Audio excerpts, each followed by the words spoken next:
Once again, my friends, my name is Robert Antoinin, and you are still connected to the Bigger, Bolder You Global Conference. And today's theme is Welcome to the Bigger, Bolder Me. And each one of our speakers and presenters today are going to show you how to build up, how to blow up, and brand up in the marketplace. Now, I don't know much about branding, but I do know this for sure. People confuse advertising and branding all the time. Now, advertising is what you say about you. Branding is about what others say about you. Now, let me rewind the tape so you can play it back again. Advertising is about what you say about you. Branding is about what other people say about you. Now, I know each one of our speakers and presenters are going to delve deeper into that subject matter so that you get it deep down in your sha-na-na. But here's one other thing that I'll share for free. If people like you, they'll at least listen. But if they trust you, they'll do business with you. Now, somebody hashtag that thing out, put it in the feed for everybody to know and learn. If people like you, they'll listen. But if they trust you, if they trust your brand, they will do business with you. And that's what today is all about, helping you to leverage your brand in the marketplace so that you are able to hashtag secure the bag. Now, some of the speakers coming up for you today are one of my favorite people, Obiama Martin. So tune in and check her out. In addition, we have a special treat. We have an all-male panel discussion. And the topic is how we support our queens. Hashtag Black Girl Magic, hashtag support Black business. Now, I want you to take notes and I want you to share this out and tell a friend about the Bigger, Bolder You Global Conference. My name is Robert Antoinin, and you can find me on all social media platforms. On Instagram, I am Robert Antoinin. On Facebook, I am Robert Antoinin. On LinkedIn, I am Robert Antoinin. Everywhere you look on social media, I am Robert Antoinin. But more than telling you about me, I want to tell you about my super friend, Alicia Brooks. She is the founder and the creator of the Bigger, Bolder You Global Conference. Hear ye her and be blessed. I'll see you on the other side. Peace.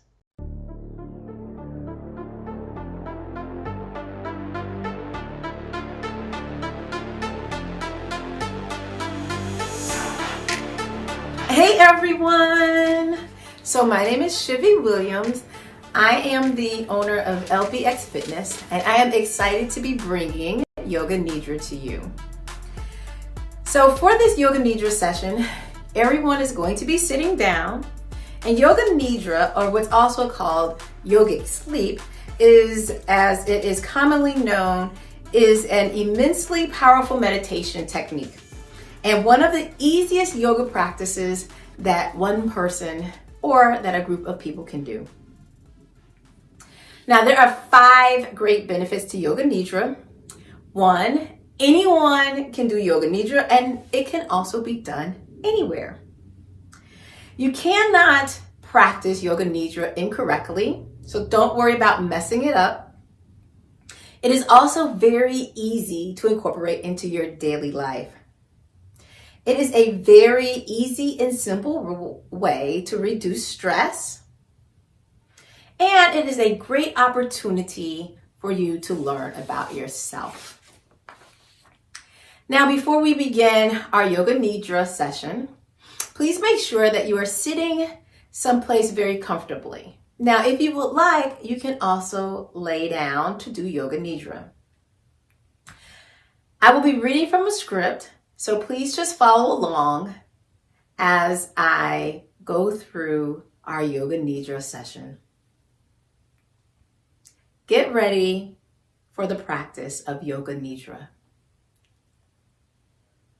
You can sit or lie down on your back. Let your body sink into the floor. Get comfortable. Make any adjustments if you wish at this point. Take your feet wider than your hips. Allow your feet to flop to the side if you're laying down. Your palms can be a little ways away from the body if you're lying, or your palms can be facing the ceiling and the back of your hands on your thighs.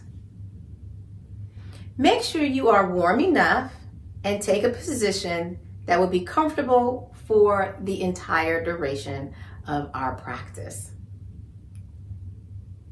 Relax your shoulders, relax your arms, relax your hips, your back, your knees, and your ankle. Now I want you to lift your head up and down a few times to release any tension or any tight spots from the back of your neck. Now allow your eyes to close and to keep them closed for the entire duration of Yoga Nidra. If you feel any tension or tight spots in any part of your body, take awareness to that part of your body and consciously relax the body part. Now, during Yoga Nidra, you may have some past experiences that will arise. If these experiences bring up any type of trauma, please feel free to come out of the Yoga Nidra session. It is best that you remain still during the practice of Yoga Nidra. However, if you become uncomfortable, please feel free to make changes with very minimal movement. It is natural to flow in and out of conscious hearing during this practice. Understand that whatever your experience is today is the experience that you are supposed to have. There is no wrong way to do Yoga Nidra. Know that you are in a safe environment and protected space. Stay awake by listening to the sound of my voice.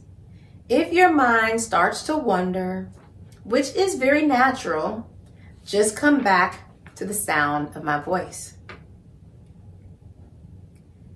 Now say to yourself, I am practicing Yoga Nidra.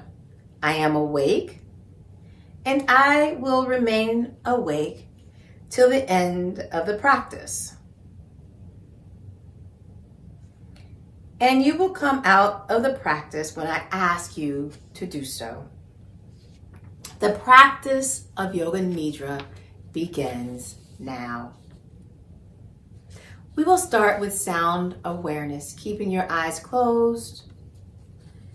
Become aware of any sounds you can hear in this moment. Nothing else but what you can hear without straining your ears. Start by focusing on the most distant sounds. Move your attention from sound to sound without labeling the source.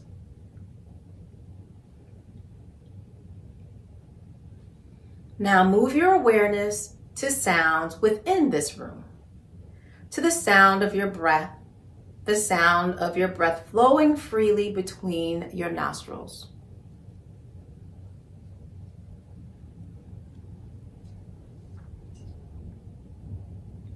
Now visualize yourself within this room. Visualize the four walls in the room without opening your eyes. The ceiling, the floor, the walls. Visualize your position in your room.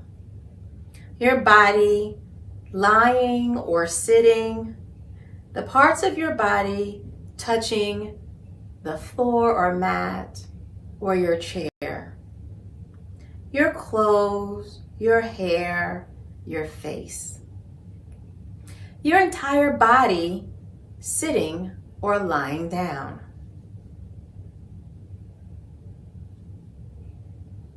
Become aware of your natural breath. Become aware of your natural and spontaneous breath that moves in and out of your body without any effort. The natural breath flows in through both nostrils. Notice the feeling of the breath as it comes in and out of your nostrils.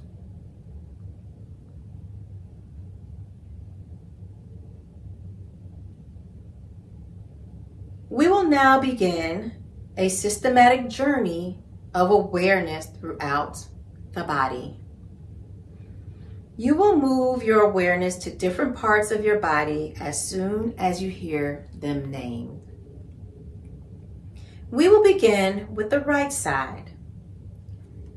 Right hand thumb, second finger, third finger, fourth finger, fifth finger. Palm of the right hand, back of the right hand, the wrist, the forearm, the elbow, the upper arm, the shoulder, right side of the chest, right waist, right hip, right thigh, the right knee, the right calf, your right ankle, top of the right foot, your right big toe, second toe, third toe, fourth toe, and the fifth toe.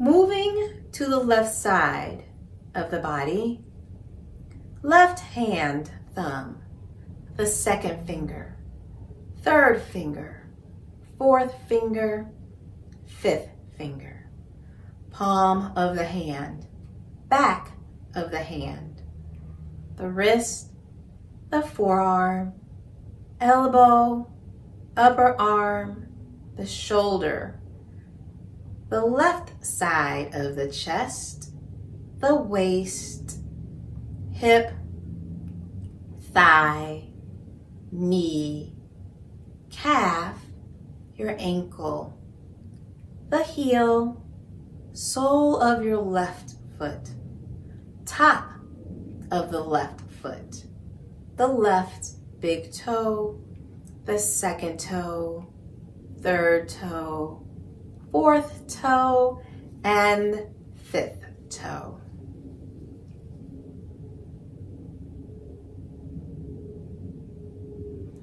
Now go to the back of the body. The soles of the feet, right and left heels, right and left calves, the back of your knees, the back of your thighs, the lower back, middle back, and upper back, the entire spine, right shoulder blade, left shoulder blade, back of the neck and the back of the head, top of your head, forehead, the right temple and the left temple, the right ear and the left ear, the right eyebrow and the left eyebrow, the space between your eyebrows, right eye, left eye, right nostril, left nostril, right cheek, left cheek, the upper lip, the lower lip, your entire mouth, your chin, jaw, throat, right collarbone, left collarbone, the chest, upper abdomen, the navel, the lower abdomen, the whole torso, the whole body, the whole body.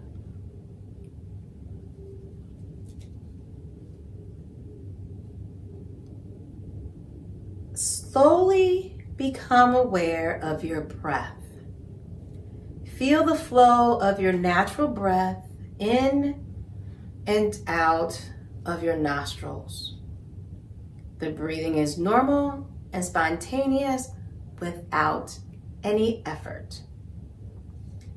Maintain awareness of your breath and continue to breathe through the belly with every inhale the abdomen is expanding. And with every exhale, the navel is drawn in toward the spine. As you continue to breathe through the abdomen, begin to count your breaths, starting from 9 to 1. Start counting your breath backwards from 9 to 1. Breathe in through the nose for 1. Breathe out through the nose for 2. Breathe in through the nose for 3. Breathe out through the nose for 4. And continue to count to 9.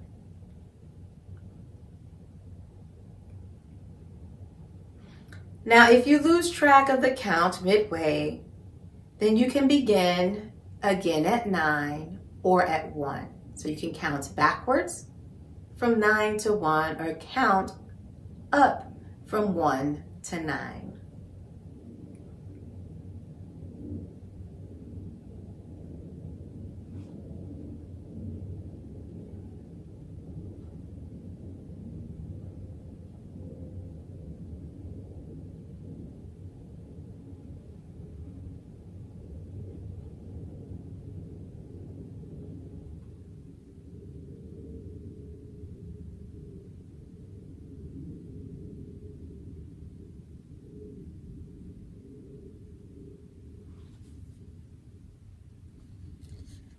Gradually come back to the feeling of your breath flowing in and out of your nostrils. Maintaining your awareness of breath, become aware of your physical body. Your body is relaxed and sitting or lying on the floor. Feel the different parts of your body lying on the floor or sitting on your chair. And take your awareness into all the points that are touching the floor or your chair. The back of your heels or the soles of your feet, your thighs, your back, your shoulder blades, your arms, your hands, and your head.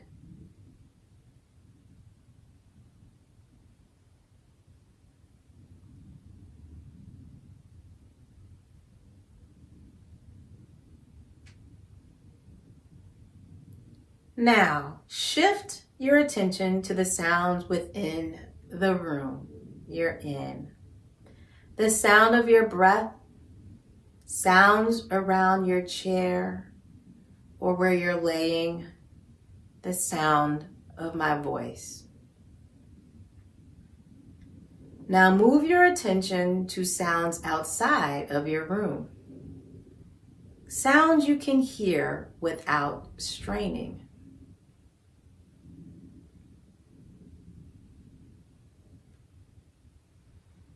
Move your awareness back to your room. Visualize your room. Imagine where you are in the room and the other objects that are around you. Lying down or sitting quietly until you feel ready to move.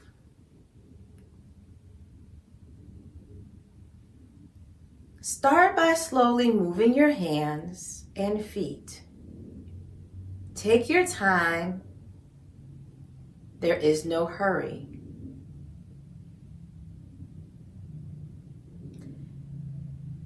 When you are sure that you are fully awake, if you are lying down, bend your knees and roll over to the right side of your body or the left side of your body.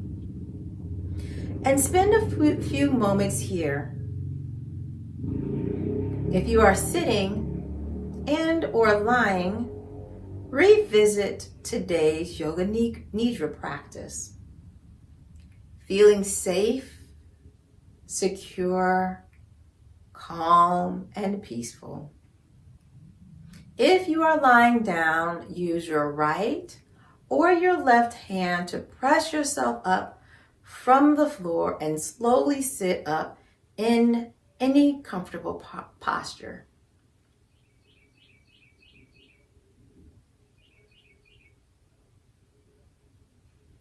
Sit in stillness for a couple of moments, everyone. Take a deep breath in through the nose, allowing the belly to expand, and exhale out completely, pulling the abs in towards the spine. Bring your palms to your heart center and rub your palms together. Transfer the warmth of your palms to your eyes. Rub your palms one more time, generating heat. Place your palms on any part of the body that may need comfort or healing. Bring your palms in front of your eyes. Open your eyes and look into your palms, blinking your eyes.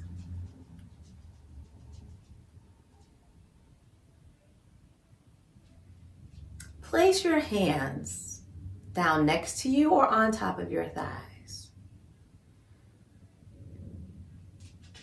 Before we end the practice for Yoga Nidra, I would like for you to just sit. I would like for you to think of things that you're grateful and thankful for.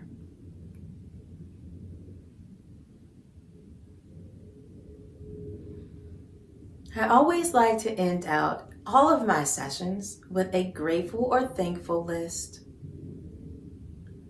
You can also love on yourself at this time. This time is for you to tell yourself how much you love yourself, or the things that you are proud of when it comes to the things that you've accomplished. We say these things to other people, but rarely do we say them to ourselves. Take just a few seconds to reflect on those things. What are you grateful and thankful for? What do you love about yourself? We're going to take 3 breaths together, and then that will end our Yoga Nidra session. Breathe in through the nose, and now breathe out through the mouth. Breathe in through the nose, staying relaxed. Now fully breathe out through the mouth. One more deep breath in through the nose. Now slowly breathe out through the mouth. And now I hope that you are fully relaxed and you are ready for today's conference sessions. Everyone have a great conference, and thank you for joining me for today's Yoga Nidra session. Bye, everybody.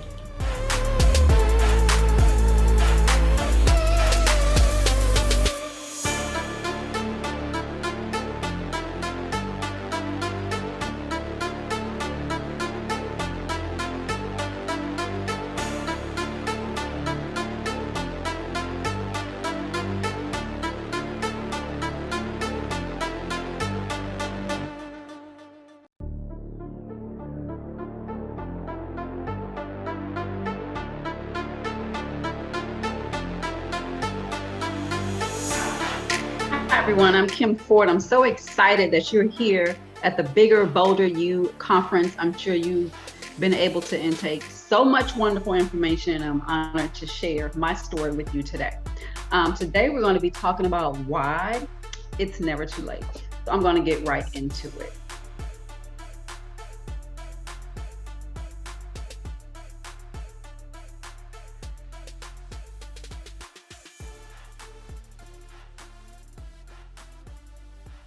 Okay.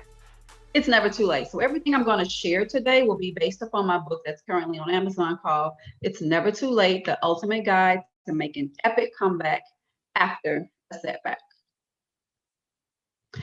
Now, I started out my career as a content creator where I created my own site. So many people have possibly seen me on CNN or possibly seen several of the celebrity interviews that I've done.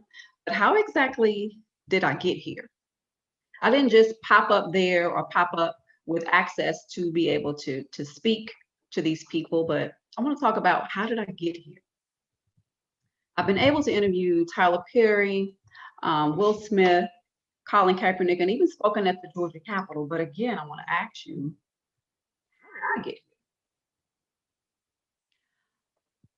Back then, it was a lot of glitz and glam, but right now it's a lot of glitz and glam. I'm sorry, but in 2010, I was going through a divorce. Life was happening, and I was a single mom, and my kids were ages 3 and 13 at the time. And so, as you can imagine, I could either think about as I was going through the divorce, it was a hard time. I was crying every day. What am I going to do with the rest of my life? It was such a grief. But I had to get to a point to where I said, okay, either I'm going to sit here and cry again another day, or I'm going to get up and move on and pursue my dream. It's never too late for our dreams. That's what I want you to know today. Whatever setback that you are encountering, whether it was a divorce, a breakup, a financial loss, 2020, whatever your loss is, I'm here to let you know that it's never too late.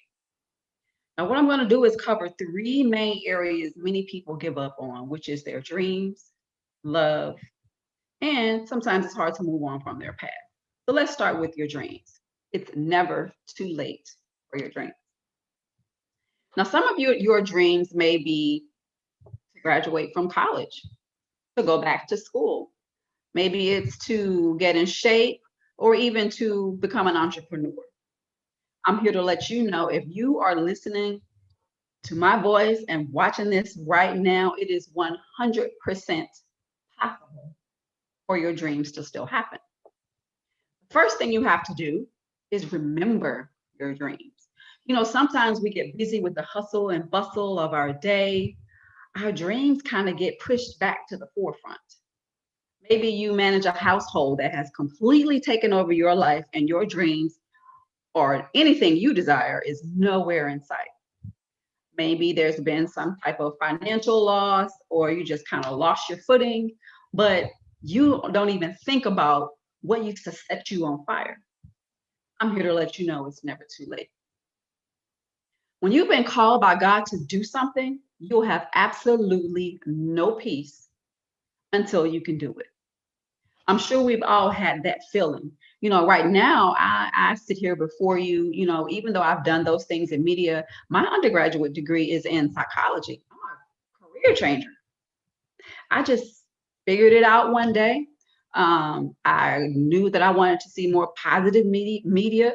This was back in 2007, before social media, before Facebook or Squarespace or WordPress, before anything that makes it easy to have a website. I said, you know what? I want to see more positive media. And if that means I need to create it, I will. First event that I requested credentials to cover was the 2007 BET Hip Hop Awards. They didn't know I was brand new, but I just had the confidence. I said, I'm going to put my site up. I created my own site because back in 2007, paying a web designer thousands of dollars to create something you were trying out just wasn't an option. So I just figured it out myself, put my site up, created some content. I covered some events that I knew was going on in the city. And lo and behold, BET gave me access. I showed up with my point and shoot camera, and many other major outlets had these huge, big old cameras. I showed up with what I had and did the exact same job. Again, I had to remember my dream. I had no peace until I was able to do it. So let's talk about, okay, Karen, how do I get to this dream?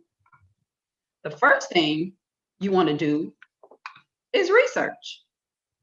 You have to research to find out what it is you wanted to do. whether it's going back to school, whether it's becoming a career changer, whatever that dream is, whether it's losing weight or gaining weight, do the research. Get on Google, get on YouTube, ask people that are really great in their field. And I would definitely suggest before you reach out to anyone and say, hey, can you mentor me? Can you do this? Do as much research as possible so that when you approach them, they already see that you have some skin in the game. You're not just going to them wanting them to just spoon feed you everything from A to Z and say, I'm here, show me how to do exactly what you do, because it doesn't work that way. Okay, we have to do the research. We want to find out how much things cost. If you want to open up a restaurant, we have to count the costs. If we want to start a clothing line, become a master chef, we have to count the cost to find out what exactly does it take to make this happen. After this, we have to plan. We have to plan out our lives. We have to schedule time. If you already have a busy 9 to 5 job or a busy entrepreneurial venture that you have right now, you have to plan out the time. Okay, this is from this time to this time is when I'm going to plan out when I am going to find out what it takes to make this dream work. And in planning, sometimes, most times, that means you have to plan out the people you will eliminate from your life so that you can focus. And I'll get into that a little bit later.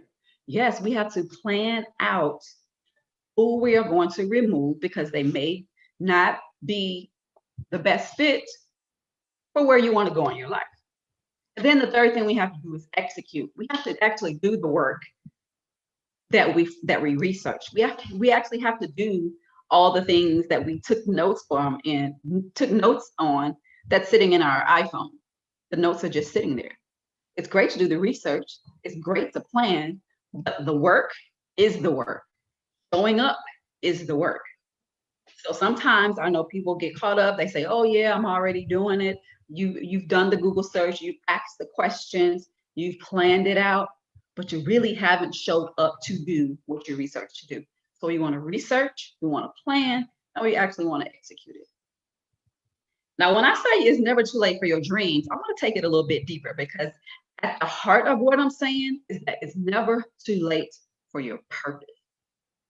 Now, when I say it's never too late for your dreams, I'm not saying if you're 40-something years old and you're trying to go out for the NFL team. That ain't it. I'm not saying if you are, 60-something years old and you're trying to rehash some things that time has really expired. There's something else, possibly even bigger, for you to do. And the best thing to do is to first locate your purpose, which is what you're divinely called to do. All right, Kim, how do I find my purpose? Glad you asked. So when you look for your purpose, you want to merge your skills, your talents, and your gifts authentically. It's all gonna roll together. It's gonna impact others and the world positively. Now I'm gonna give you an example of myself. My dream was always to be in media.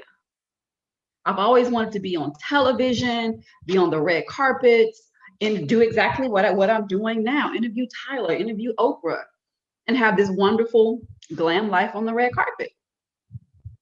That's a dream. But my purpose is to help someone else through their pain. That's purpose. That's what sets me on fire. That's how I know God's hand is on me. Because when I was going through that divorce, crying and hurt and broken, I said, God, if you get me through this, I promise you, I will help someone else to overcome their setback as well. And he's definitely allowed me to do the same thing. Everything is about purpose. And it's important for you to know, as you're locating your purpose, it may not be your job. It may not be your career. Those two things could be totally separate. They may kind of crisscross a little here and there, or they may not. I just want everyone to be clear that, your dream and your purpose could be two separate things. They could work hand in hand. It just depends on what your thing is. But most importantly, It's never too late for your purpose. A dream of being a rock star at a very late age, that dream, maybe you want to pursue maybe something on the executive side. I'm just giving examples here. But your purpose, it's important for you to locate that because that's going to go hand in hand with your dreams. The next part I want to go to is it's never too late for love. Now, I put in one of my favorite couples, Sierra and Russell Wilson, because, people are always saying, Sierra, sis, what's the prayer? What's the prayer? We always want to know what's the prayer. And if you know anything about Sierra's story, she went through several relationships before she was met with the one God really had for her. And I'm bringing up love because you're probably saying, Kim, how are you going to switch from purpose to love? I'm here to tell you they go hand in hand. Because a lot of times who you choose to love can make or break your dreams. You want someone supportive, right? We all want someone supportive. We want someone to be our biggest cheerleader. You want someone to say, hey, that's okay. You didn't get it this time. You'll get them next time. But if you choose someone who doesn't have that in them, it's definitely going to delay or possibly destroy your dreams. Now, let's first, before we go into, wanting love, let's make sure we really know what love is. Love is a series of choices to be patient, kind, unselfish, and enduring. I'm going to say that again, and you may want to screenshot this. It's a series of choices to be patient, kind, unselfish, and enduring. And we all know within relationships, it's going to be plenty of opportunities to actually see if you are these things before you expecting someone else to be these things for you. This is what love is. And unfortunately, sometimes people think love is, oh, he bought me this. That's not love. That's showing something when someone who does love you, some things that they may do. But just because someone buys you nice things doesn't necessarily mean that they love you. It means they could afford it. Right? Let's dig a little deeper. The main thing I want to talk about today is what toxic relationships look like. Again, I'm going into relationships and what toxic relationships is because sometimes people were not raised around, healthy relationships. Even though my parents divorced, they still showed me so much love and still do. So much love, and my confidence was through the roof. I went to HBCU, and when you go there, they could tell you, you learn so much about your history and your culture. You're going to go out and just take on the world and do everything. But when you get with the wrong person, it can derail everything you've ever taught. I've always been told and I've always read that bad manners corrupt moral character. And we want to make sure we really understand what a toxic relationship is. One of the first things is there's humiliation. They don't fight fair. Maybe you shared something, a moment, something vulnerable about yourself, maybe an insecurity of yours that you have. But when an argument comes up, that's what they use to so-called win the argument. That's toxic. And it's not okay. Maybe you're choosing to move on from a hurt from your parents, hurt from your children. Have you want to move on from that business that didn't work out. Instead of saying, okay, we're gonna, you have my support to continue. We'll figure this out. They're on the phone talking to their friends about what didn't work out for you. That's not okay. That's humiliating. The second one is guilt. Guilt is their weapon. Oh, I told you it wasn't going to work. You shouldn't have started that in the first place. I know exactly what that feels like. When I was starting my media company, all I would hear from the person I was married to at the time is, who's gonna care about that? You going out again? Why you gotta wear that? It's a red carpet. It's not that I was even dressed scantily or anything like that. It was always something why I just need to just stay home and just cook and clean. That's all I really needed to do. His eye, right?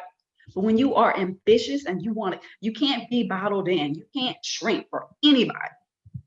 So guilt is their weapon to diminish you. And the third one is financial abuse. Now, financial abuse many have not heard about, but financial abuse is very real. You'll see about financial abuse a lot in domestic abusive situations, meaning they don't give you access to any of the funds, or they only give you just enough because for whatever reason, maybe you both have joint bank accounts, and they just pretty much dominate and rule everything in the financial situation of the relationship. Or maybe you are the main breadwinner and they just run through your cards and can care less if it causes harm to your credit history or not. It's very prevalent. You can do your research and Google it. I talk about all three of these and several more in my book, but it's very important for you to recognize that love shouldn't hurt. As you are on your pursuit to your dreams, to whatever it is, it's never too late for you, that thing that's beating in your heart. It's important to immediately remove all toxic relationships. I want to move on to, it's never too late to heal from your past. Whatever your past looks like, that's just your past. We have to move on to the bigger picture of what our purpose is. Here's how you do it. The first thing you want to do is let it go. I know you may be saying, Kim, okay, yeah, right. That's easier for you to say, but it's hard to do it. But I'm here to tell you, in some shape, form, or fashion, we have to let it go. And it's important for you to not try to let it go alone, right? That's why we may have to seek the counsel of a professional, a therapist, someone to talk your hurts through. Because sometimes when you don't properly heal from your hurt, in some shape or form, it's going to show up in your business. It's going to show up in your customer service. It's going to show up in your later relationships. So it's important to heal properly, and we have to let it go. Will it be hard and will it hurt? Yes. I'm here to tell you, it's not fun. But I'm here to tell you, it's nothing like the peace you had when that sting in your heart is no longer there. And it's possible. The next thing you want to do is focus on your goals. As I was going through my divorce, like I said earlier, I can either continue crying every single day, rolling over in my head what he did, what he said, who he did it with, how could he do that? Or I can say, you know what? I'm going to focus on what it is I said I wanted to do. For me, for Kim, I can guarantee you when you focus on your goals, you'll have a lot of less time focusing on what didn't work. Now, I just want to show you three people who said it's never too late in their lives, and they're doing pretty well right now. The first one is Ava DuVernay. If you're not familiar with Ava, I suggest you immediately go to Netflix after this conference is over and watch 13th. She's the producer of that documentary of 13th on Netflix. She's done work with Oprah and so many wonderful things for the African American culture and beyond. She didn't pick up her first, she started out as a publicist, but she didn't get into producing film until her mid-30s. So I'm here to tell you, so what, you're in your 30s and your 40s or your 50s and you're starting this new career. So what? What's for you is for you. And God knows how to restore you just as if nothing bad even happened. I'm saying go ahead and go for it. The next person is Steve Jobs. He was adopted. He could have said, oh, well, forget it. Nobody, my own parents didn't even want me. Who else would want me? And now he's, we all know him for the phone you're probably holding in your hand right now. And we all know the amazing Mr. Tyler Perry. We know what horrible childhood he came from, what he overcame, and we all are very clear on the billionaire status that he has. All three of them made a decision. That's what it is, a decision that is never too late. Now, my last question for you is, who told you that it was too late? If you're thinking, oh, I can never have a body like that. Oh, I can never have a career like that. Oh, I can never have a marriage, a family, or whatever that thing is that you're purposed to have. Who told you? Was it someone from a toxic relationship? And like I said earlier, you may have to go to speak with someone, a mental health therapist, to kind of talk that through, to get those voices out your head, or to learn the tools on how to attack those. We have to speak what it is that we want. Who told you that it was too late? And if it wasn't a person, is it your own low confidence? Is it your own self-doubt? We have to get to the root of where this is coming from, because I'm here to tell you that it's never too late. And that concludes my talk. And I also want to offer you a complimentary chapter of my book. All these things that I talked about and so much more is in my book, currently on Amazon. It's Never Too Late. And I want to offer you a complimentary chapter. And it's the chapter on confidence. I want to show you why confidence is currency. I share so many details there about that. And you can follow me on Instagram and Facebook at iamkimford.com, and I look forward to connecting with you soon.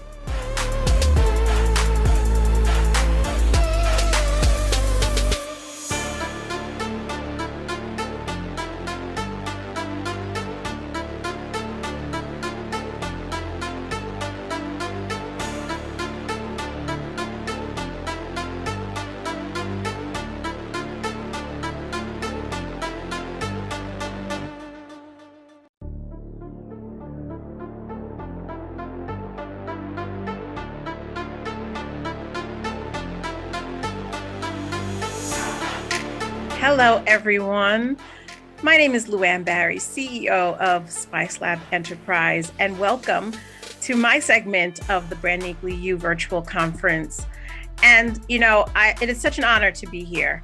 And I know there are so many other amazing guest speakers that are going to be filling your soul with all the knowledge that you need to become a bigger and bolder you.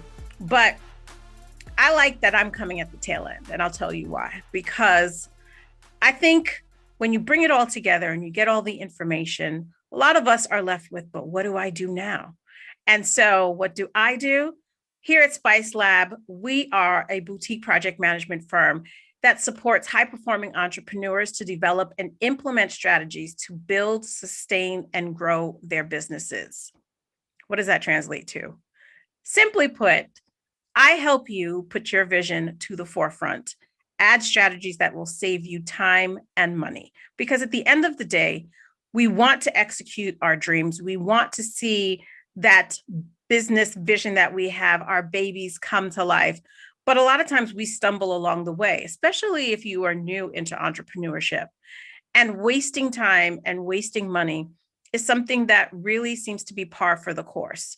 I know I went through it. I've lost lots of money. I have wasted lots of time making mistakes. But you know what? That is the blessing that was in disguise, because I'm here today sharing my experiences and sharing the strategies that have developed because of those missteps so that I can help others try to avoid them. We can't say erase it all or miss it completely, because you know what? Making the mistakes is part of the journey. But what I do is I help people understand the importance of strategy, and also the importance of understanding, how do you become a bigger, bolder you? What is your vision? You have to own what is your vision. What is it that you want to do? Where is it that you want to be? What is the next product or service that you want to develop for your business? A lot of times we get lost in the minutia of executing something or just getting something out there, right? Because it's not always going to be perfect. And a lot of times we hear, just do it, just launch the thing. Yes, there is truth to that. However, we also want to be strategic. When you add strategy, it just helps to add a little bit more structure and focus to what it is that you are striving to do in executing your vision, right? So let's take a step back. What does it mean to have your vision? A lot of times, I think we miss this point of what is really at the root. And it is my job as a business strategist and project manager with any client I work with. My first question is, what is it that you want? How do you see yourself in 3 months, in 6 months, in a year, right? We all can wish for the end result, but then you have to work backwards and figure out, well, how do I get there, right? And the only way to do that is you got to plan. You can't not plan. You have to plan. And in planning, you've got to set milestones and metrics, things. How are you going to measure your success? I'm going to give you tips on how to do that. Don't worry. But what I want you to understand is that your vision is the catalyst for your evolution in morphing into a bigger, bolder you. I know it's what has always been the main staple for me as I've reinvented my business. So I have been an entrepreneur for 8 years now, and have also worked corporately for 20 years. So like many entrepreneurs, I also have a regular job, but I also am a full-time entrepreneur. And I just understand the balance of what it needs and what it means to execute and have your business, but also conduct business, if that makes any sense. So I want to ask you 2 questions. Do you know what the difference is between envisioning something and having a vision? And also, do you have a plan? So to envision, recapping or just, it in shorter terms means to imagine. So it's, what do you imagine? What is the thing that you're thinking about, but you haven't actually put any action to, any steps to, you haven't really made any movement? Those are the things that we refer to people that are still sitting on the sidelines, right? When are you going to actually move on that? So it's, you've envisioned something is in your mind. What are you thinking about? Where do you dream of going? Where do you dream of being? What's the money you dream of making? So now that's what it means to envision, right? Just to imagine. But what does it mean to have a vision? The vision is the thing. It becomes a realistic thing when you take what it is that you envision and what you dream of, and you actually put steps to it. You actually put milestones to it. It's something that you create a plan. It becomes real. So now to take the envision aspect and move it into an actual vision means that you're putting action to it. You're making it realistic. And so this is the thing that I coach on, and the thing that I'm going to talk to you about. And I'm going to give you some strategies on how do you activate your vision, right? You got to activate it. You've got to put it into motion in order to become bigger and bolder, in order to see results, in order to see movement. No one says movement has to be large leaps and bounds. You got to also celebrate the small wins, right? Because any continuous motion means that you're still moving. You haven't stopped. It's okay if you have to slow down, but don't stop. So I want you to think about, what is that vision that you have for your business? Is it a new product? Is it a new service? Are you new to entrepreneurship? Are you stuck trying to figure out, what do I do next? How do I get from point A to point D? Not B, but how do I get from A to D? I want you to also know that it's important to understand your why, right? The vision is what do we want to do? But why are you doing it? Are you doing it because it feels good, right? So sometimes we do something and it's an intangible, right? We don't necessarily have a physical thing that we can align to it, but it makes us feel great. This is what I do in my business. A big reason of why I do what I do, because I love to see other people win. It makes me feel great. And that feeling alone outshines a lot of other aspects of why I do what I do. Then there's the tangible. All right. So let's just be realistic. Sometimes some people just do a thing because they want a thing. So you do a thing to get a thing. So you're executing or you're selling a product because you want to go on this trip or this vacation. You're doing this service or this product because you want a new wardrobe, you want that car, you want a new house, you want it. That's the tangible aspect. So you're doing it because you want to be able to gain something physical that you can align to the success of what that vision is. The last part of your why that I want you to consider is sometimes we are put in positions where we do what we have to do because it needs to benefit somebody else.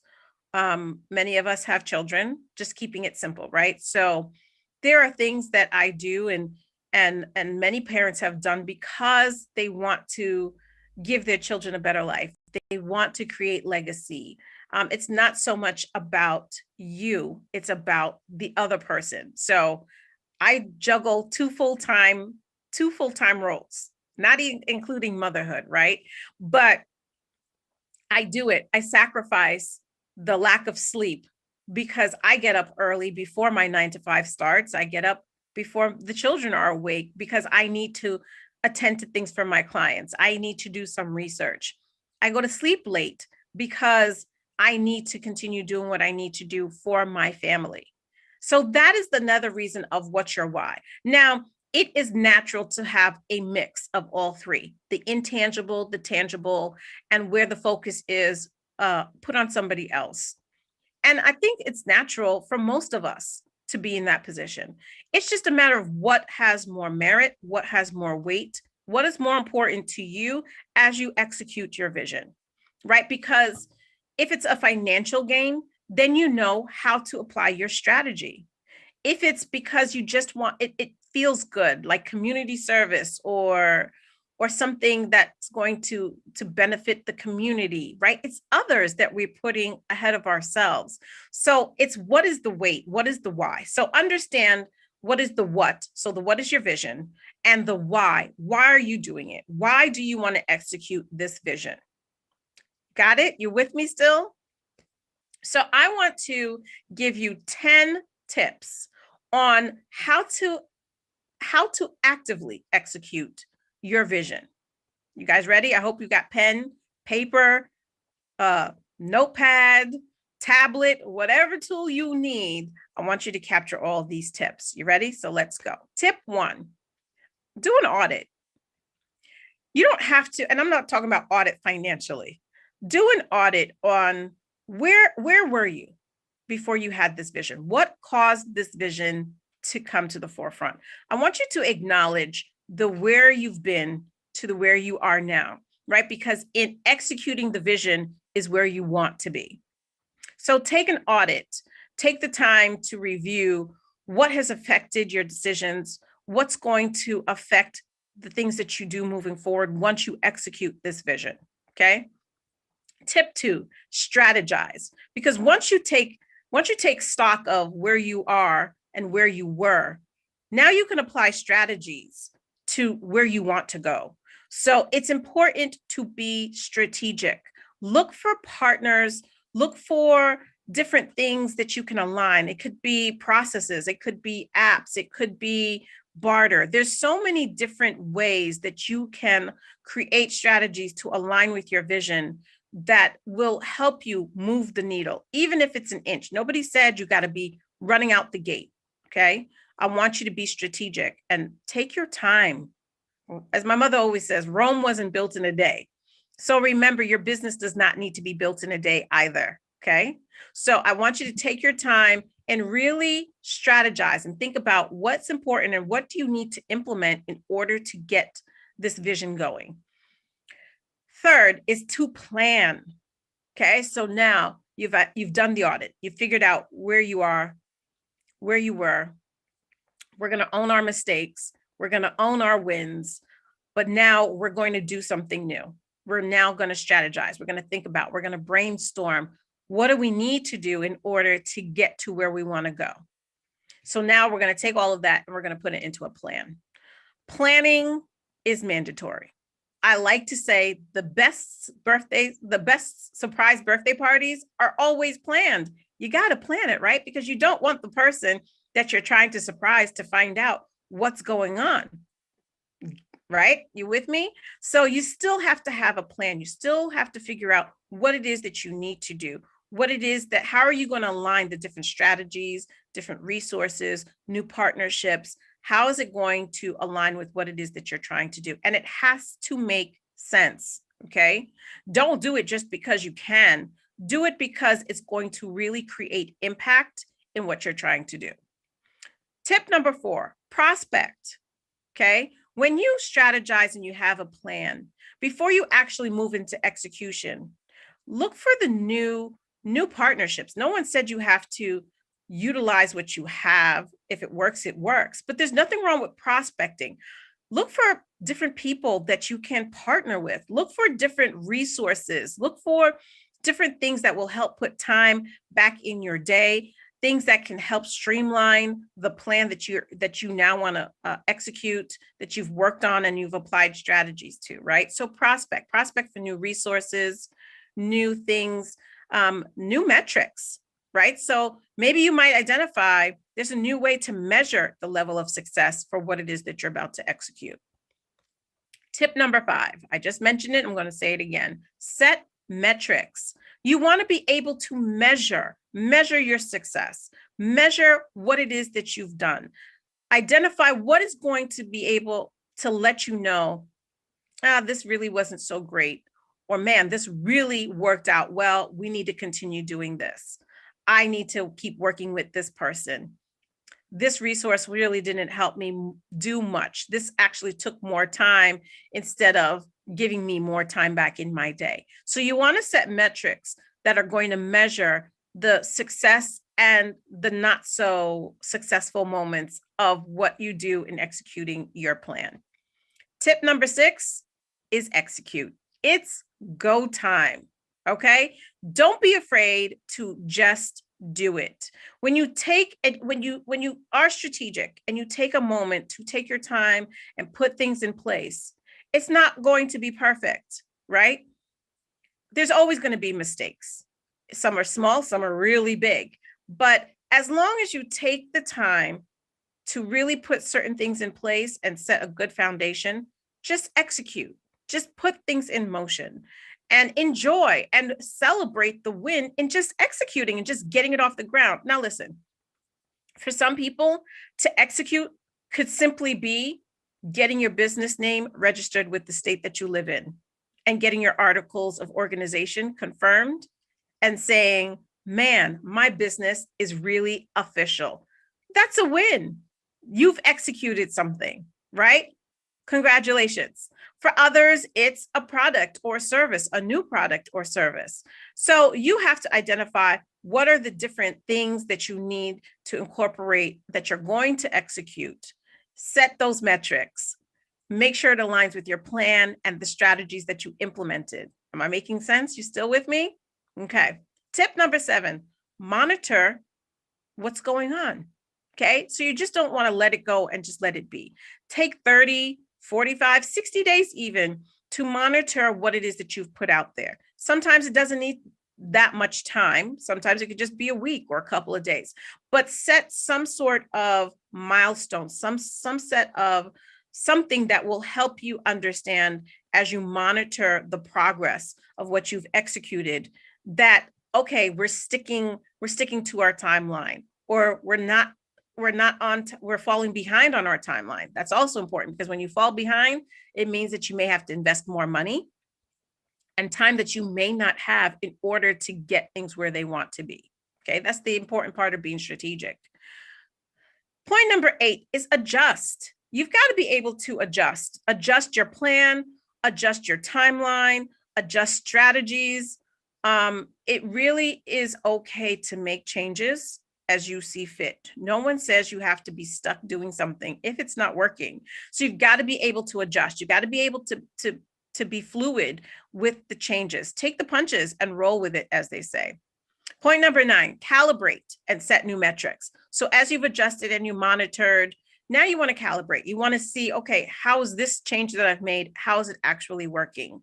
That's really important. You've got to be able to calibrate and check that you're still maintaining the momentum that you set out. It's okay if you got to slow down, just don't stop, keep going. And then set new metrics, right? So now that you've calibrated your plan, you've added the adjustments that you needed to make, set new metrics so that you know what you're going to be measuring your success or not so successful moments against. Point number 10, accelerate, okay? Hit the gas and keep going. Sometimes if it doesn't work, you just got to close it out. You just got to take the losses, close it out, and maybe take the moment to reset, review, and then re-execute after you've gone through the 10 steps that I just gave you, okay? So quick rundown, 10 steps on how to activate your vision for a bigger and bolder you. Tip number 1, audit. Take the time to review. Tip number 2, strategy. Number 3, plan. Number 4, prospect. 5, set metrics and review. Number 6, execute. Just go with it. Just let it go. You've done the work. Let's see what's really working for you. Tip number 7, monitor. Tip number 8, adjust. It's okay. We do have to make changes sometimes. So be fluid and be open to it. Number 9, calibrate and set new metrics. And number 10, just go. Accelerate. Accelerate if it's working, close out or end and readjust. And if it's not working, don't be afraid to let it go and leave it behind. Okay? I hope this was helpful for you. Please meet me at my virtual booth. Let's talk some more about your visions. Let's talk some more about how to be strategic in getting these things off the ground and getting them into motion, but also what do you need to do to become a bigger and bolder you? Lastly, please connect with me. You can find me on Instagram at SpiceLab, SPICELAB, or feel free to drop me an email. My email address is info, INFO, at SpiceLab Media. That's SPICELAB media.com. I am looking forward to seeing where your vision takes you next, and I'm cheerleading for you. Don't stop, keep going. This is your time to be and own the bigger, bolder you.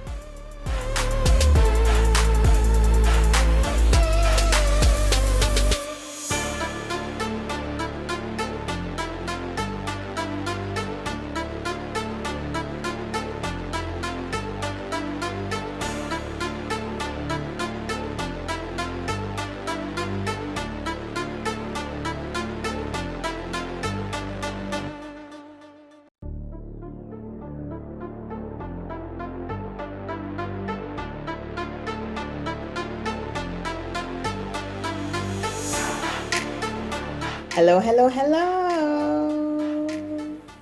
My name is Oluwabumi Adebanjo, but I go by Bumi Success Driven Adebanjo. And I just wanted to quickly just send a message just to let people know what an awesome young lady Alicia Brooks is. I was such a, I would say, grateful young lady when I actually was blessed to have come across her path, or I would say God allowed us to attract to one another as a confirmation for me. When I was in Lagos, Nigeria, one of my best friends had invited me to a women's event. Didn't know what to expect, didn't know who the speakers were, but I was told it was going to be a great event. And so went with the anticipation and excitement, and all the speakers were speaking, they were great. But when I immediately just heard Miss Alicia Brooks, we connected unbeknownst to her just from the stage. And I was like, man, I have to meet this awesome, phenomenal speaker. And she's from America. And when she shared where she resided, I just knew it was confirmation, because at that time I was debating based on what was put in my spirit on where to relocate to.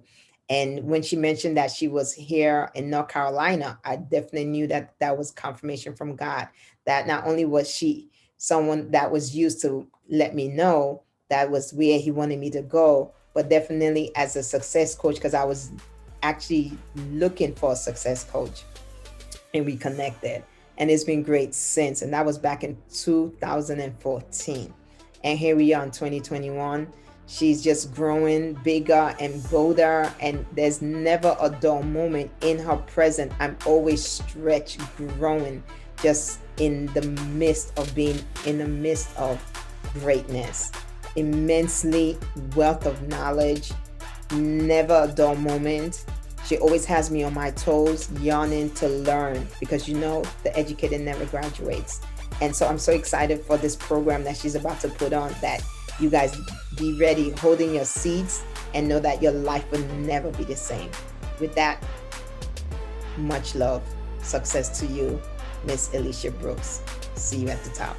Bye. Signing out.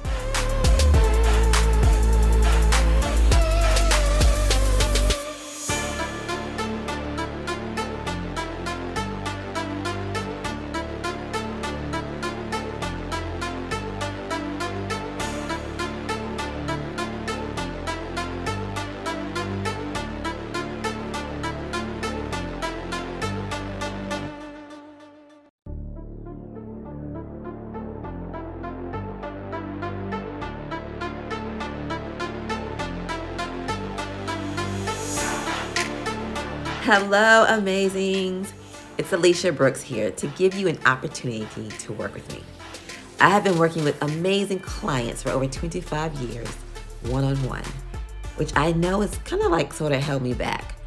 But I have shifted my business model to one-to-many so that I can transform and do life together with more amazing women such as yourself and create new memories and experiences together.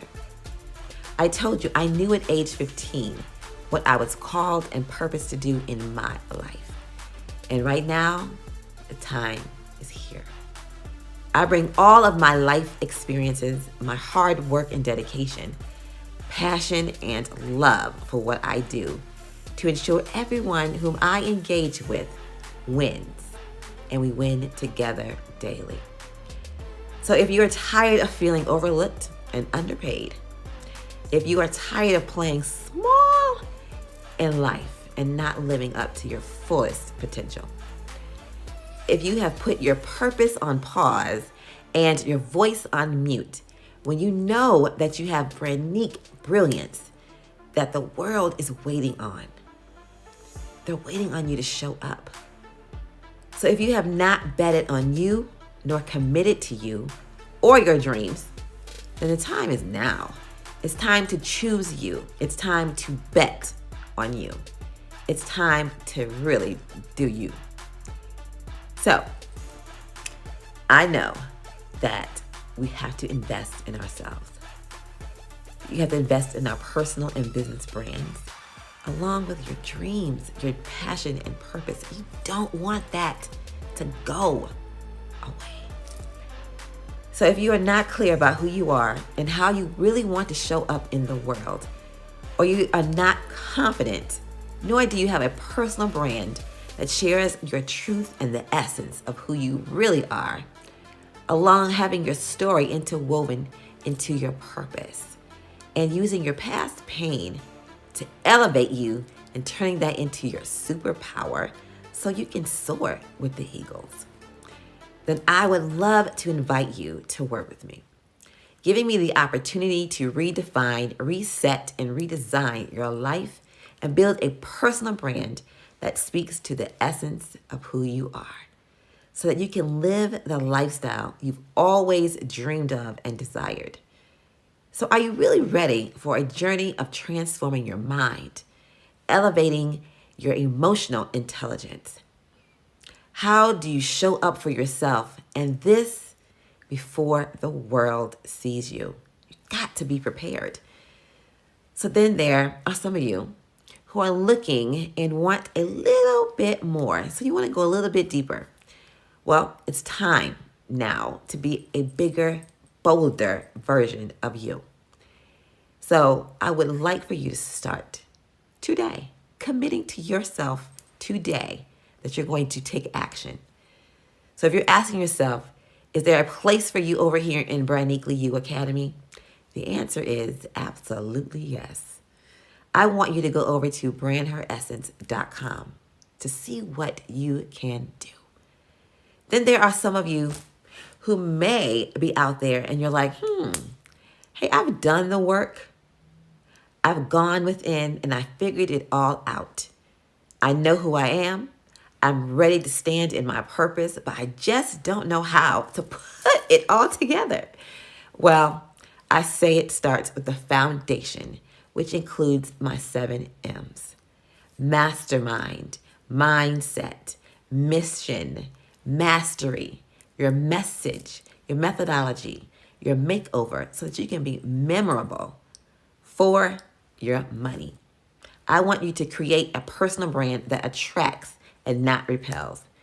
You want to be able to work with someone who can take you step by step through the process of figuring out who you are and what is your personal brand, along with what does it stand for. And if that is you, there is a place for you here as well.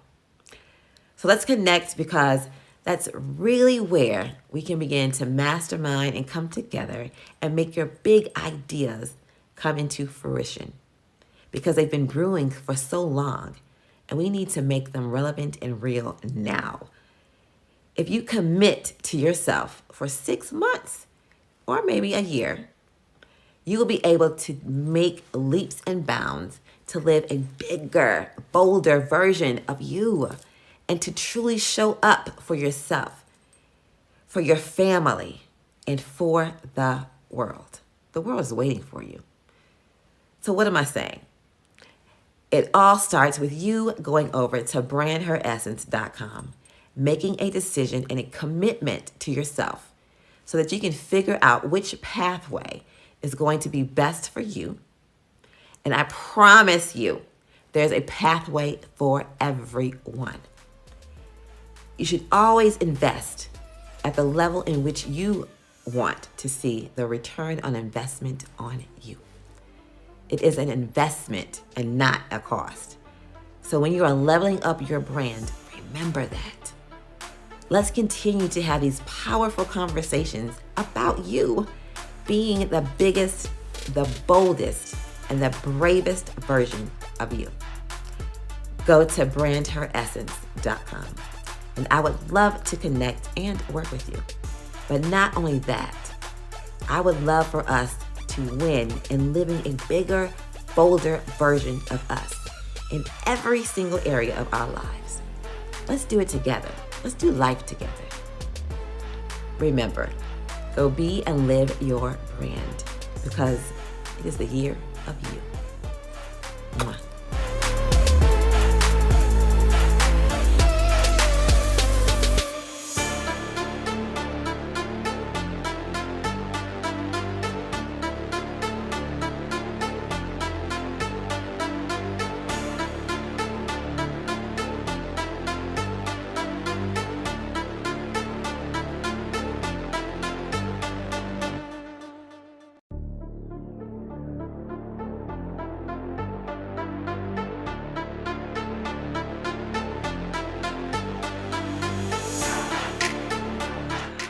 Welcome. Hello. I am Dr. Marcia, and I am a physician. I am a life coach. I am the CEO of In Full Bloom Health and Life Coaching and founder of Women Ready to Move Academy. I am so honored to be here with you at Bigger and Bolder You. I also have the privilege and honor of coaching women who are trapped in their personal prison of life. I help them to break out and finally live life without limits so they can be free to find their greatness.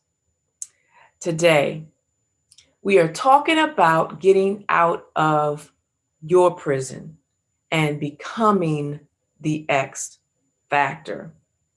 The 3 secrets to living bigger and bolder. The X factor, that thing that shifts you from your current self to your future self, from the I have to I get to, from failing at perfection to flourishing in forward progress.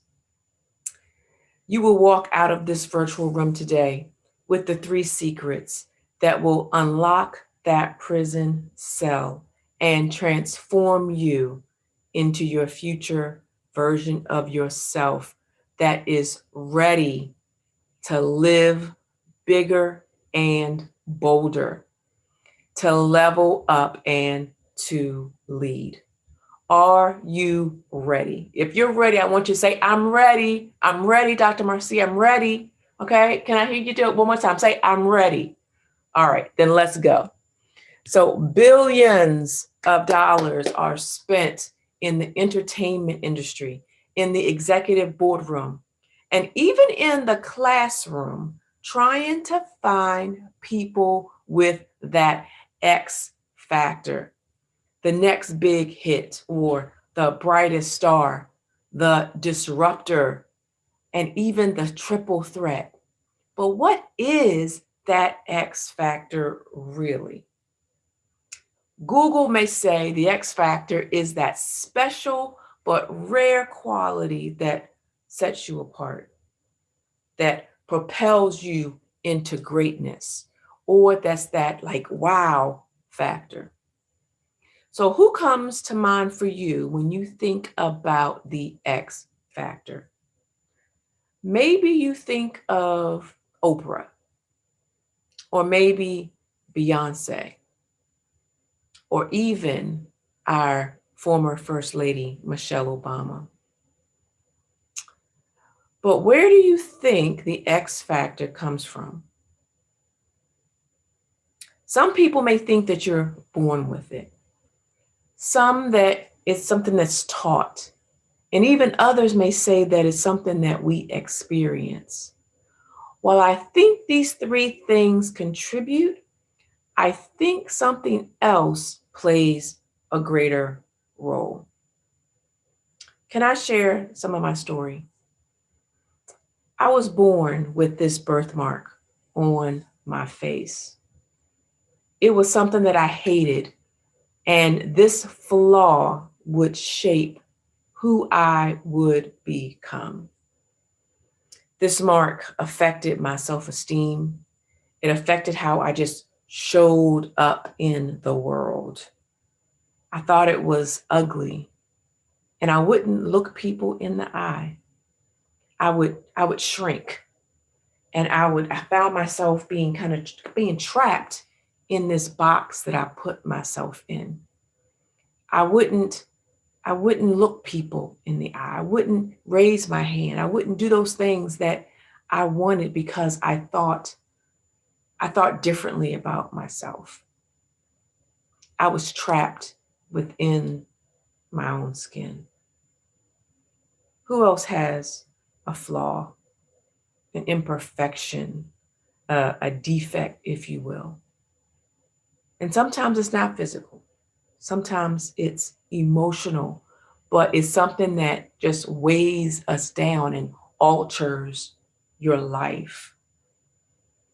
These thoughts had me hiding, and I wore bangs for a while, and I had glasses, and then sometimes I would take on makeup. But it took me 10 years to get over that. 10 years of my early life that were lost because I was worried about what others thought. But you know how life goes. There are other flaws, other things that come up that I decided I didn't want to wait 10 years. I didn't want to waste any more time getting over the things. And so what I ended up doing, I was introduced to the world of coaching, and I became a coach. I became the coach that I needed all of those years. And I also hired a coach. Well, actually, I hired 3 coaches. But that's when I began to channel my X factor.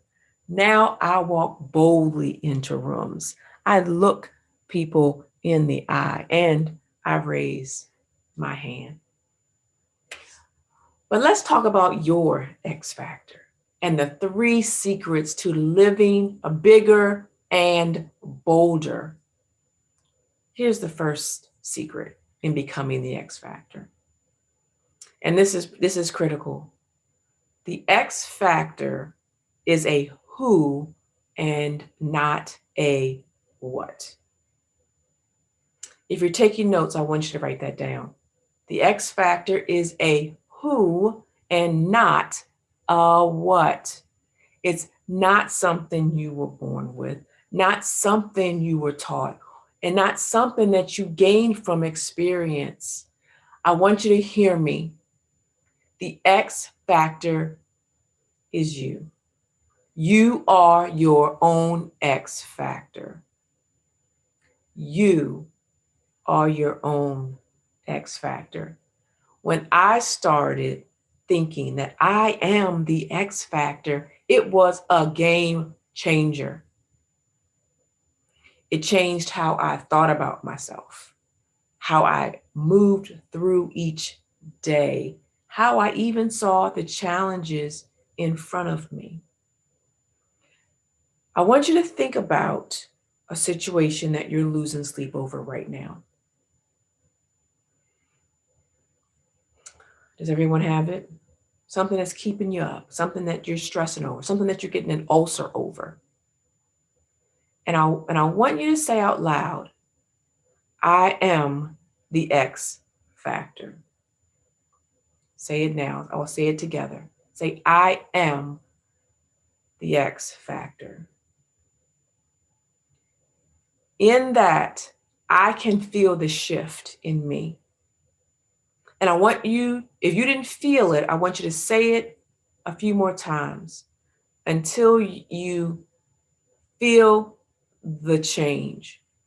And now that you feel the change, how now will you show up differently in that situation? What will you now do? And what else will you think about yourself?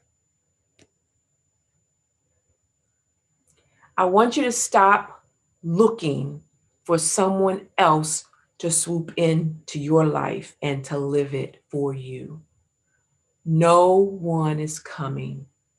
You are the X factor. You have all of the answers to get to the next phase, to get over that challenge. I want you to think about Oprah. Some of you may know her story about how she was molested as a child and how she came up through the broadcasting field.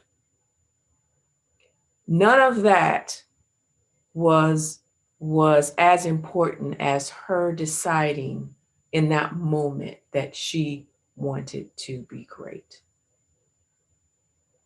The second secret to becoming the X factor, that it's time to level up your belief in your X factor. There is a spectrum where we go from having a little bit of belief, a little bit of the time, to having a lot of belief a lot of the time. And we tend to fluctuate from day to day and from moment to moment. But the more that you can fluctuate up here as opposed to down here, gets you from a place of it's possible to it's probable to it's inevitable. And that's where we want to live.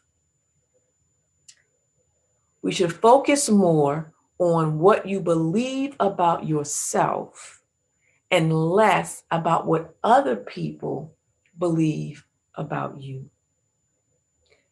And that's where we get caught up. We get caught up worrying too much about what others are going to say than what we think and what we say. How much time do you think former First Lady Michelle Obama spends questioning her belief in herself? Probably very little. And when we level up our belief, that's when we can begin to be bigger and bolder, and we can lead those who we are called to lead and to serve. All right?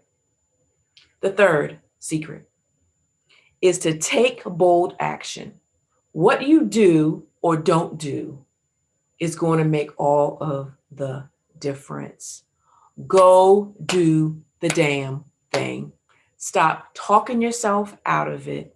Stop second guessing it. It's time to start moving. It's time to start doing. Time is over for us sitting back and being afraid to move. And this is the difference between you being expendable and you being exceptional. Which one would you rather get? A participation certificate or the first place prize? When you believe that you are the X factor, there is nothing, right? Nothing that you cannot do or be. And when your people, the ones that you are here to serve, they are waiting on you. They're waiting on you to be bigger. They're waiting on you to be bolder. And they're waiting for you to lead. So it is go time. It's not time to sit around anymore. It's time to move. And I understand because I've been there. But I didn't know how to tap into my X factor. But I knew that there were women who needed me. I have a client, her name is Katrina. And she, when I met her, she was feeling stuck but wanted to move to a different place, a different town for a fresh start. But what I noticed was that she was allowing others to run her life, her family. And her moving out of the area was her running away. But she found her voice, which was her X factor. And she started to decide what she wanted. And she set the boundaries with her family. And she was able to stay in her town. And that's where she really wanted to be. But now the relationships were different. There was another client I had, her name is June, and she was in a toxic relationship with a narcissist. And she also was feeling like she wasn't enough. But through the coaching, she discovered herself. She decided that she was enough and that she deserved better. And she found her X factor. She would then decide that she no longer wanted to be in that relationship. And in the process of leaving, she ended up finding a new relationship, and which turns out to be the love of her life. Who else is ready for that type of transformation? Maybe you are living under your potential and you are hiding, ducking and diving and weaving, trying to stay out of the spotlight. Maybe you're lacking the confidence to step out and be seen. Maybe you're like June and you're trapped in a bad relationship or situation.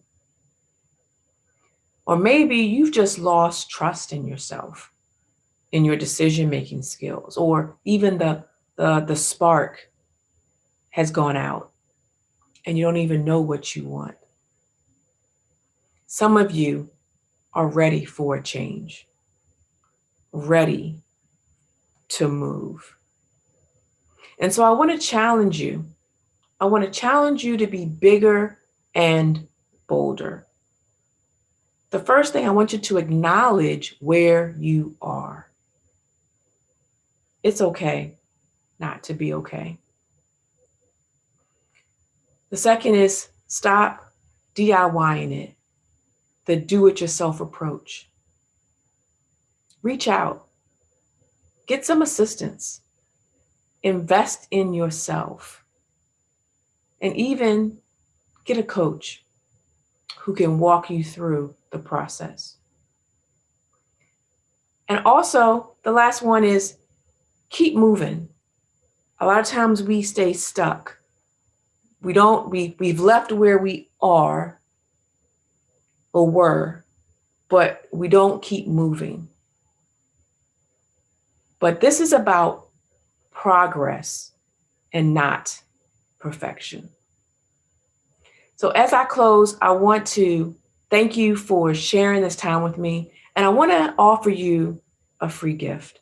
I want you to go to www.drmarcia free gift. That's Dr. Marcia, Marcea, freegift.com. The X Factor and leading is also about leading ourselves and self-leadership. And so this free video talks about teaching others how to treat you, the 3 false beliefs that keep you mistreated in relationships. And I also want us to stay connected. So if you can go over to my website, it's www.infullbloomhealthandlifecoaching.com. That again is www.infullbloomhealthandlifecoaching.com. I also invite you to join my private Facebook group. It's called Life Coaching with Marcia on Facebook. I would love to connect with you. Just stay connected and walk this journey out together. Again, thank you so much. I want you to enjoy this awesome conference. Get all that you can get and implement.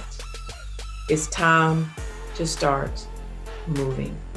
Again, it's Life Coach Marcia, and I'm happy to share this time with you, and have a great rest of the day. Take care.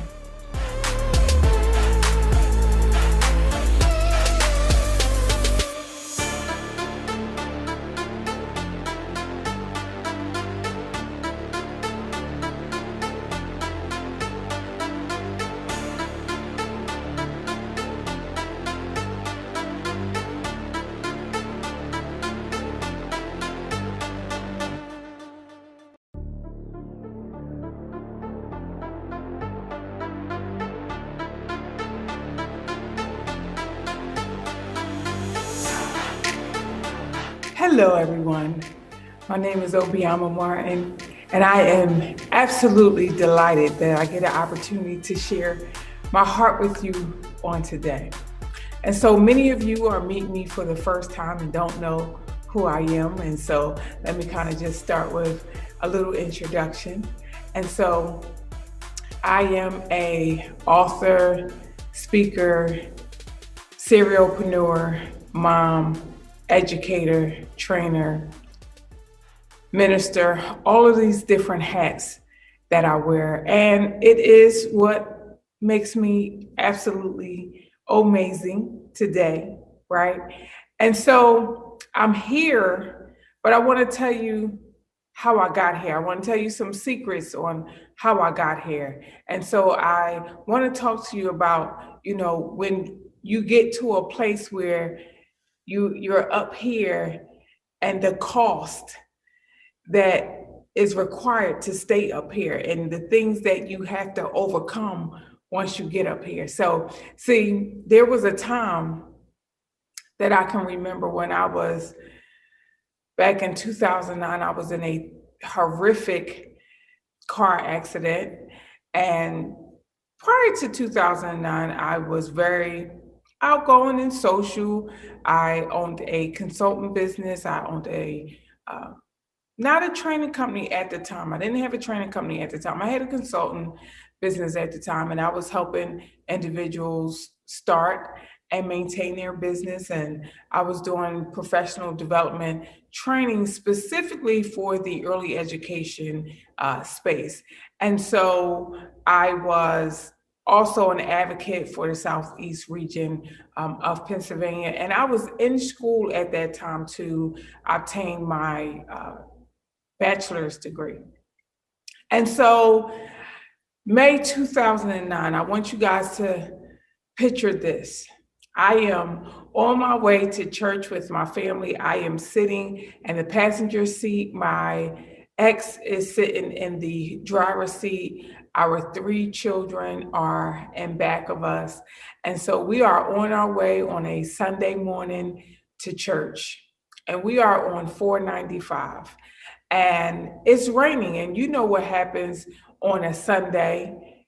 People tend to drive slow, and it's raining on top of that. And so we are sitting on 495, and it is back to back traffic.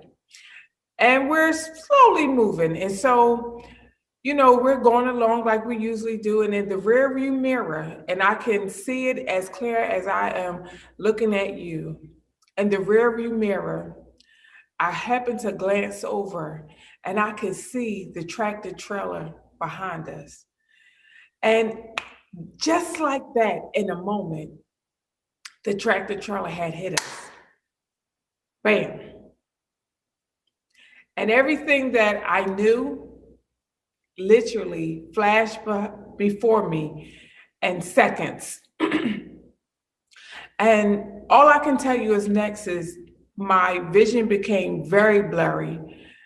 I could barely see anything. Everything was a blur. I was dizzy. My head is pounding and blood is everywhere. And so, the console that is between the passenger and the driver's seat, I can remember my head hanging over like this. And I can remember as my head is tilted over, not really being able to see anything or anybody. My head is tilted over and I cannot raise my head, and literally blood is coming it's coming from everywhere. And I don't even understand at this point the damage that was done. And my family is out of the car, and people are standing around because they could not get me out of the car. And so ambulance and fire trucks and police are coming. But see, the impact of the collision, the impact of the tractor trailer left me with my jaw broken and unable to physically move. And so they had to cut me out of the car with the jaws of life. And so what I remember most about that day is being in a place where I felt like, how was I going to overcome this? How was I going to get over this? How was I going to continue to work? And at this point in my career, my business was really thriving. I was making six figures. I was doing really, really well. And just like that, everything was gone. Everything was gone.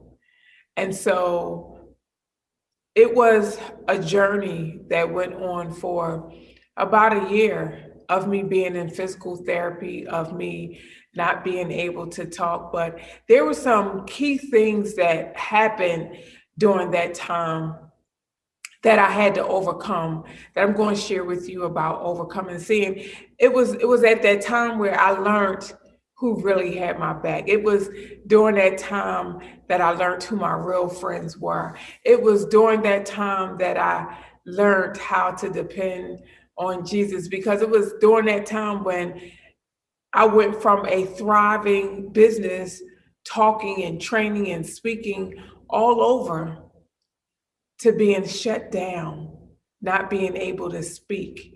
Can you imagine your mouth being muzzled? Can you imagine for 10 weeks, my mouth was wired shut and everything that I consumed was from a straw? Can you imagine how debilitating that was? Can you imagine how you go from a place where you are on the top of the world and everything is going so amazingly awesome, and then in a second, everything can be taken away from you? And so I can remember feeling like, Lord, why did this happen? I'm on my way to church. I'm praising you. I'm hallelujah. I am a tither. I am a giver. How many of you ever begin to look at your life and begin to assess all the things that you've done?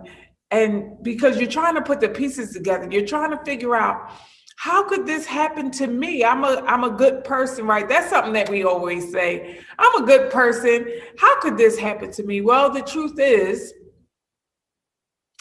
good things and bad things happen to great people. Good things and bad things happen to good people. And so, regardless of my track record, regardless of who I am and who I was and all of the great things that I've done in the world and for other people, when life showed up for me in the form of that horrific accident, all the things that were on the surface level begin to reveal their roots. And so it was at that time where I had to make a decision. And so my body was literally, it was stretched to limits that I had no idea that it could be stretched. I was in positions that I absolutely could not foresee me being in. And I could only depend on my Lord. I could only depend on my Lord. That was one of the secrets, one of the ways, one of the key ingredients of how I got over. Another one was my ability to believe that this was not my destiny and this was not my final destination. So there were some things on the inside of me that just refused to accept what I was, because see, I wasn't supposed to walk.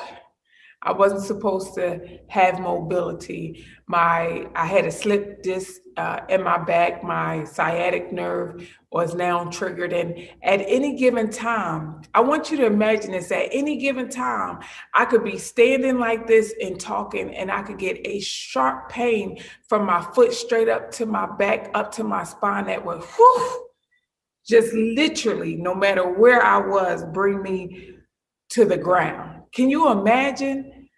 And so I went a whole year and probably a couple of years, honestly, I couldn't stand the way that I'm standing before you now. And I couldn't sit. I couldn't do anything longer than 5 minutes because of the pain. Can you imagine having to get constant needles in your back for pain management? There were so many things that went through my mind, went through my body, that I had no idea that I would be in a position or have to experience. But the secret is that there is so much in you. There is so much in you that you can't see until you are in a situation that is so debilitating that you have to rely on everything that's on the inside of you to bring you out. And so, I'm dealing with depression. I'm dealing with, suicidal thoughts. I'm dealing with overwhelmed and stress and frustration and irritation, because see, all the people that I had helped up until that point, they were nowhere to be around. And my business that was thriving was put on a halt. It was no longer thriving because see, I was the front person as well as the mouthpiece. And who was going to do my training now? See, 2009, we didn't have all of the technology that we have now. And there were some things that I just didn't know. I didn't have systems in place. And I had a team, but, people change up when it comes to money. People change up when you're no longer the person that they think that you should be, or the person that they thought that you were. And so I had to deal with betrayal, and I had to deal with people trying to take my contracts and literally bring me to my demise as a result of what they looked like was not going to be a return. And so here's the truth. The truth is, and the secret is, there is absolutely nothing in life that you can't overcome. There is absolutely nothing in life that you can't overcome. You know why? Because there is a God, there is a God, there is a God, there is a God who has created you to conquer and to overcome all things with him. All things with him. So the word tells us, the good book, the Bible, as some of us call it, that we can do all things through Christ who strengthens us. And if we believe, if only we believe, we can achieve any and everything. And so when I went through that experience, I knew without a shadow of a doubt that I was going to come out of this. I just didn't know how long it was going to take. And so the secret is, now in my life, I am absolutely on the other side of that. That was over 10 years ago, 12 years ago, 2009 is when I had that accident. And I am back stronger and better than I ever was, because what was designed to destroy me made me stronger. And some of us can look at a situation and we can allow that situation to overtake us, to literally shut us down and to silence our voice.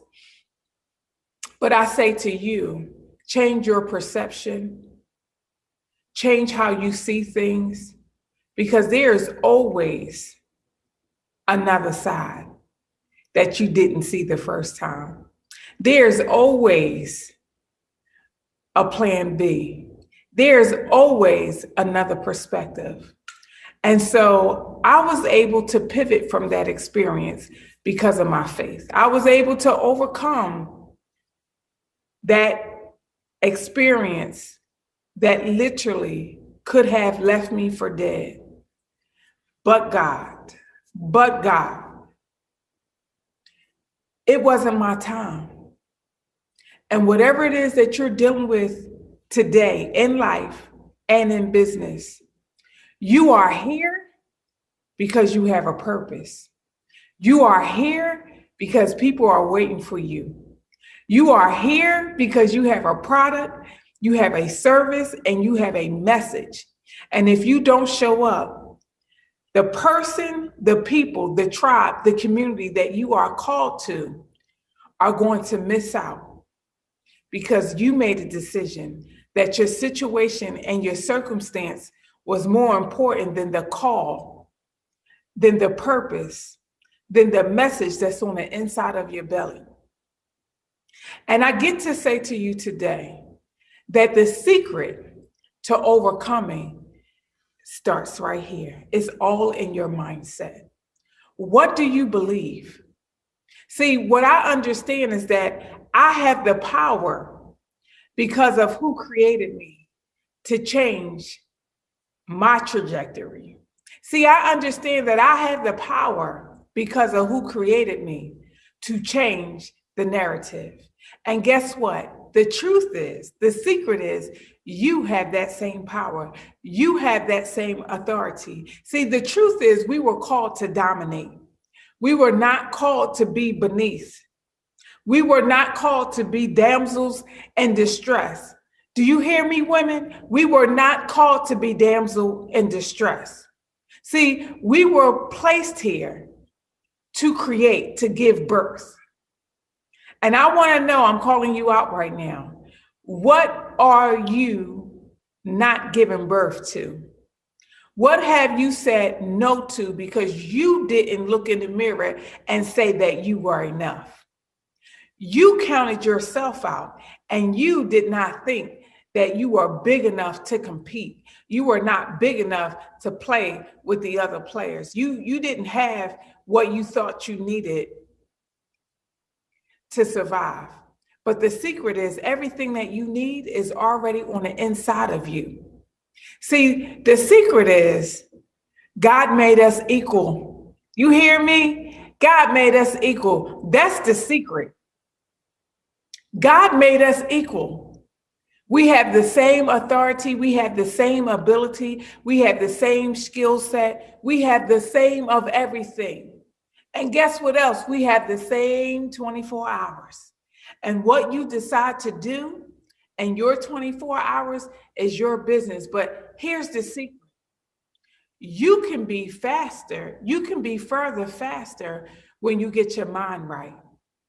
When you get your mind right, you can put the right systems in place.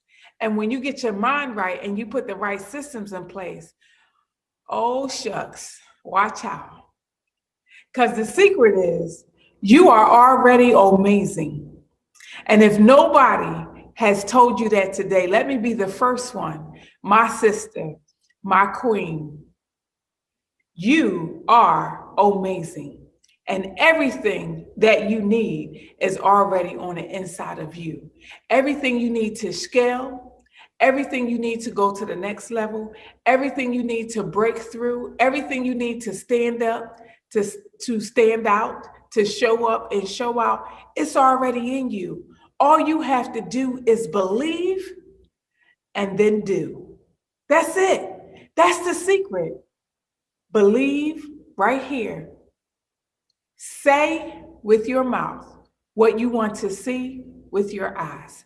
Say with your mouth what you want to see with your eyes. Believe it here. See yourself here. And that is the secret to overcoming. Listen, my name is Obiama Martin, and I have enjoyed our time together. I hope to connect with you very soon. You can go to my website, omazingyou.com. That is OMAZINGYOU.com. You can follow me on Facebook at Obiama Martin and also on Instagram at I am Obiama Martin. Again, I would love to connect with you. I have a special gift for you.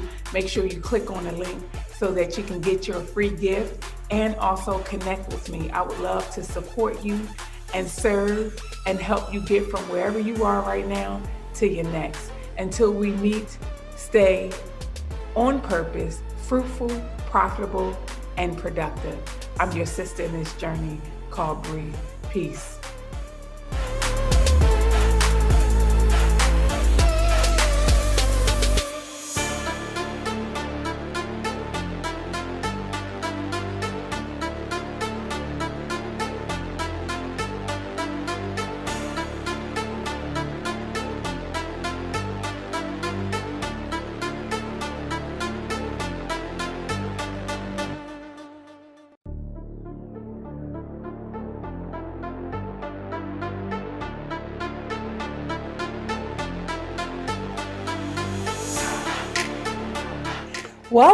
Welcome to the Bigger Bolder You Global Conference. I am so glad to be in the presence of all the men that's on the panel.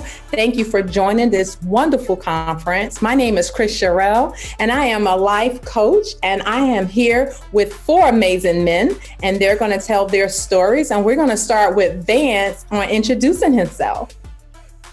Well, hello, excited to be here. I am Vance Andre. I am a Senior Vice President at Bank of America in the CFO group, where I manage a global support center.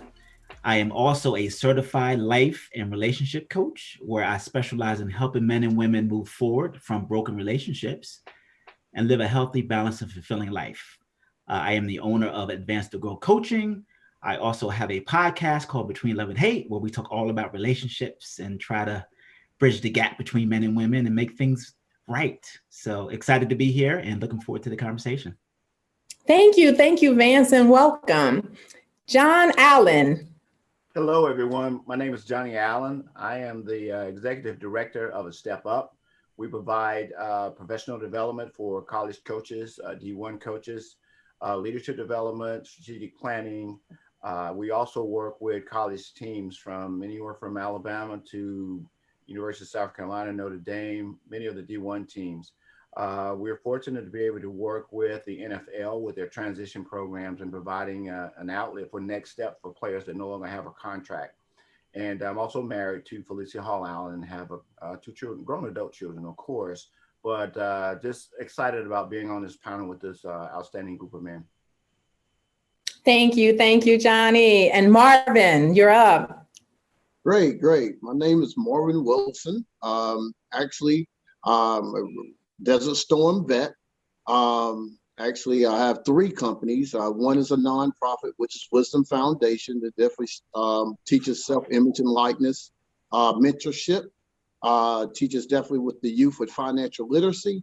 I actually have also a business that's called Funding Credit, which is here in the Carolinas and actually in the malls with the kiosks, giving information about building businesses, um, supporting ongoing future entrepreneurs, acquisitions, and being able to build leverage and build credit in the businesses as well. So with that, actually, I'm a veteran ticketing conglomerate veteran. I was the first Black ticket master that brought the CIAA to Charlotte, and have really been instrumental with working with a lot of different agencies around here dealing with venues and putting ticketing allocations in convention centers. So, and I also have a podcast, which is Marvin. I teach spiritual economics. Wonderful. Thank you, Marvin. And Darrell Kelly. Yes, good to be here and good to see everyone. I am Darrell Kelly from Panama City, Florida, and I am senior pastor of Free Spirit Community Church, but I'm also an author and founder and CEO of Inspired Life Publishers, through which I have published my own books as well as some other authors in the area, and also founder of Inspired Life Incorporated, where we're looking to enhance and support education through scholarship and mentorship. It's good to be here. Good to have you. Thank you, Kings. I appreciate you being on stage. And of course, our bigger, bolder you is about our queens. And so my first question, Dow, since you finished, we're going to start with you first. And I want you to give me an example of what you have done to be supportive or work alongside of a queen. Yeah, absolutely. Supporting women, in their journey to success really should be something natural to us as Black men, especially when we are able to recognize the value and just the part that we can play in supporting and helping push them into their passions and their goals and their destiny. Like for me personally, I know within the ministry, I've been able to elevate and promote women to significant positions within the ministry. And so when we look at just building a team and moving a vision forward, whether it's ministry, whether it's business, whether it's a family, I'm not looking at, in this situation, whether it's a male or female, but I'm looking at who's competent, who's capable, who's committed, who can get it done. And a lot of times, women have come through in a big way. And so I'm glad that, and one of those women being promoted was my wife. And so I'm glad to see her flourish in her gifting, her ideas, things come alive in her, to especially ministering to other women and the young girls, the teen girls. And so she's been able to express herself differently because that position opened up the authority and the freedom and the liberty, and the people see her in that way and they respect her in that way to follow her lead on those things. So yes, I think we can support our women as they rise to positions. And thank you for sharing, Darrell. That was very informative. And we're going to move to Vance. And Vance, if you can answer the same question, that would be amazing. Sure. Yeah. So I've served as a mentor to a few women in my corporate space, really helping them to navigate corporate America, helping them to set up themselves with, in networking, focusing on career development, really understanding what it is that they want to do and how to go about getting that. And then getting them exposure to senior leadership through special projects. Outside of corporate America, I have conversations like these, right, where I talk to women about relationships specifically. Obviously, relationships are a very important part of what we do in our lives today. So really just helping them to understand about balance. Women have a lot going on today. There's a lot more responsibilities in some cases.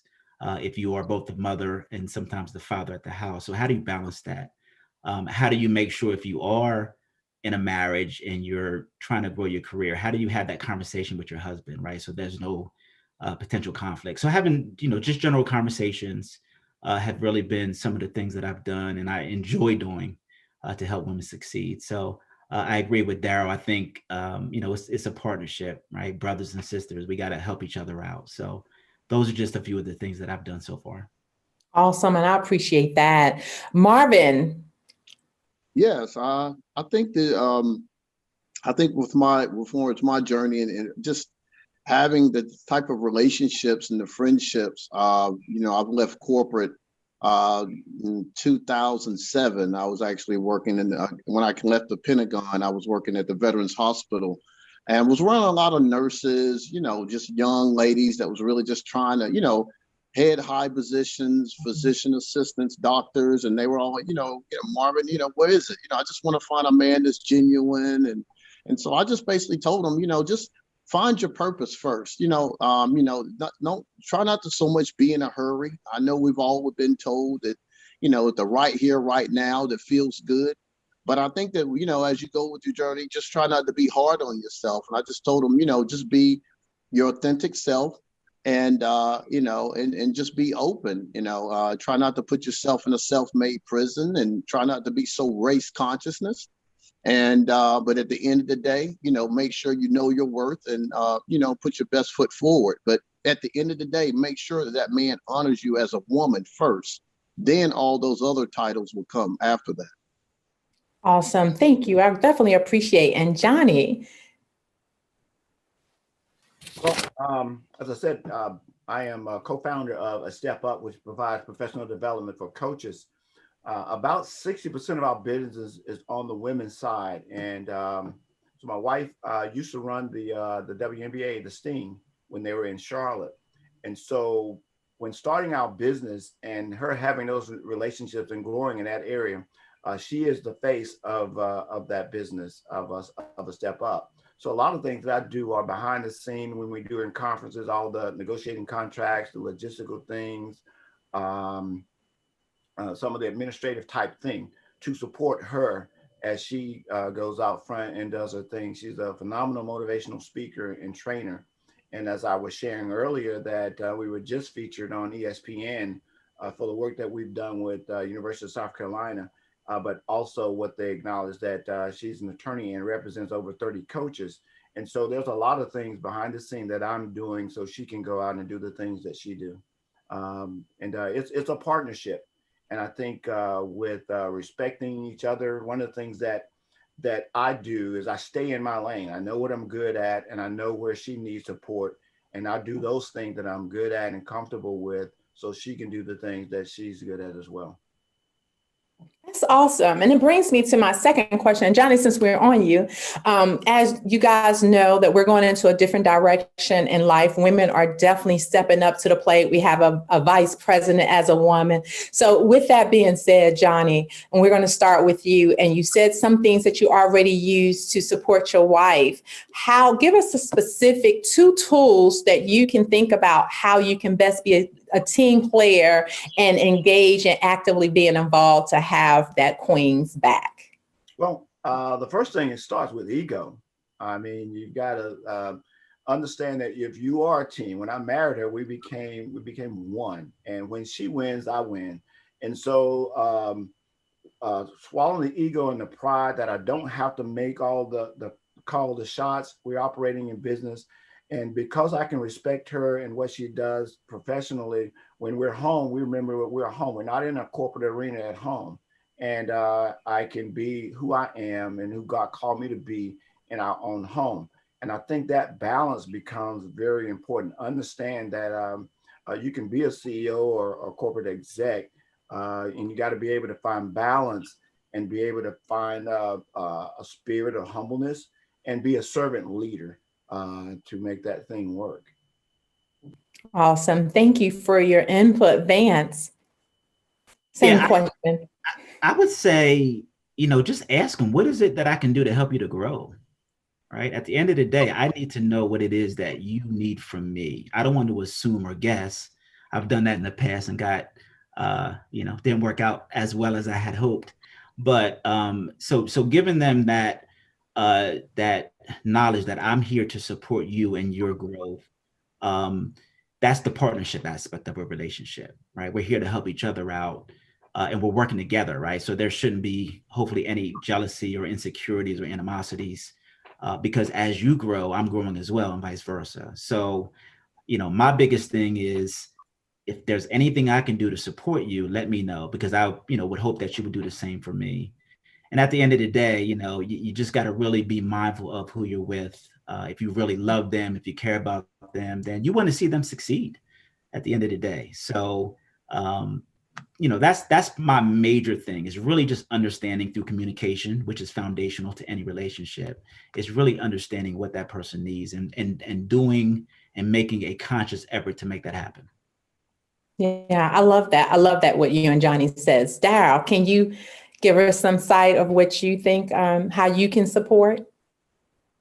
Yes, when it comes to teamwork, and I echo what these gentlemen have already said, but I think also that it also requires a mutual understanding between the two. When we think about team as far as in a sports context, we might not have the same position, but because we're on the same team, we want the same outcome.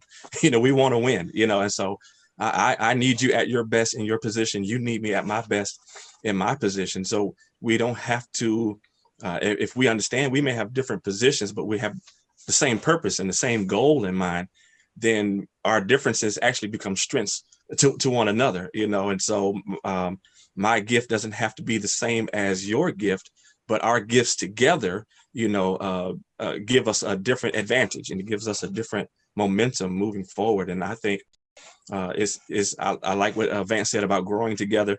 I like what Johnny said about just letting our ego go, and not compete with one another, but complete one another by being a team, and putting that effort together.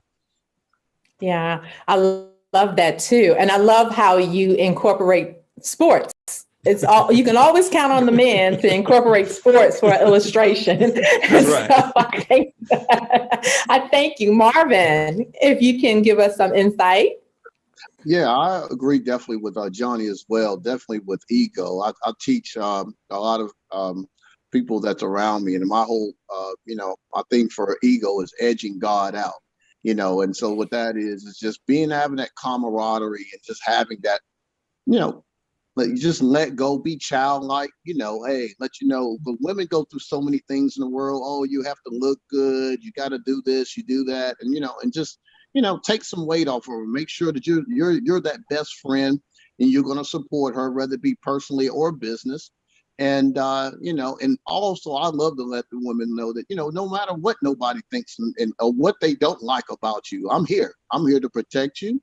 And I'm here to laugh, have fun with you, support you, study with you, whatever we need to do to walk forward in the vision or in the purpose. Because I think at this point right now, women they're in a good role, but they still need to know that they're protected.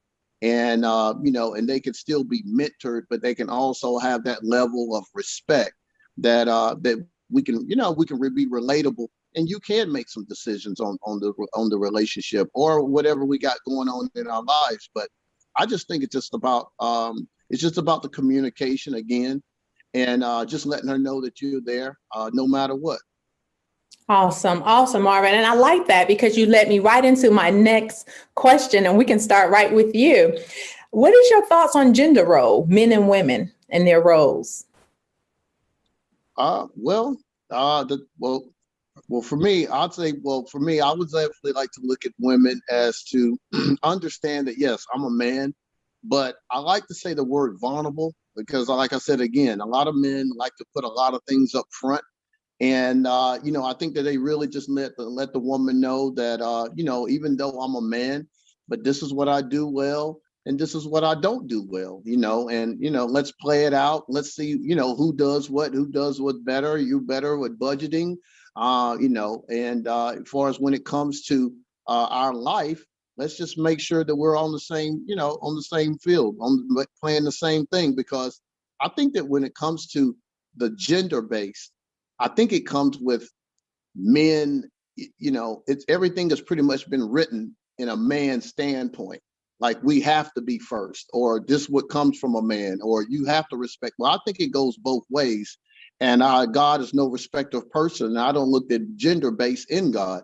So I have a lot to do because I do speak and teach spirituality. So you're going to hear me saying a lot of things based on that's where it comes from. But that's a good neutral point because, I treat a woman with just as much as respect if I would treat one of my mentors, because I think that we definitely have to hold them just as accountable, and they hold us just as accountable. So I think it's a neutral place.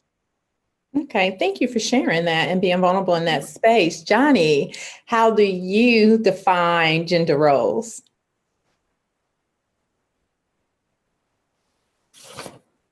Johnny, I can't.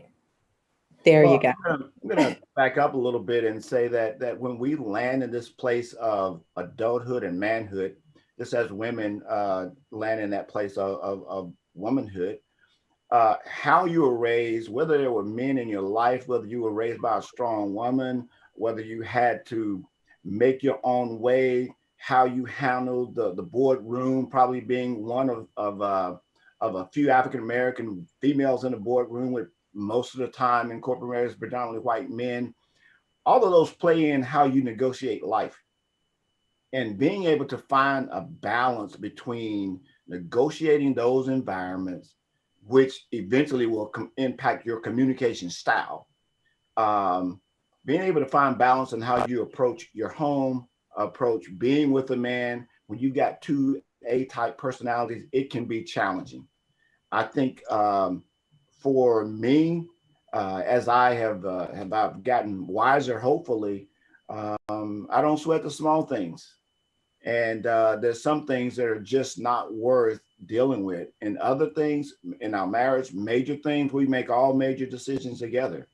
And financially, we have a budget within our household, but she has her money, I have mine.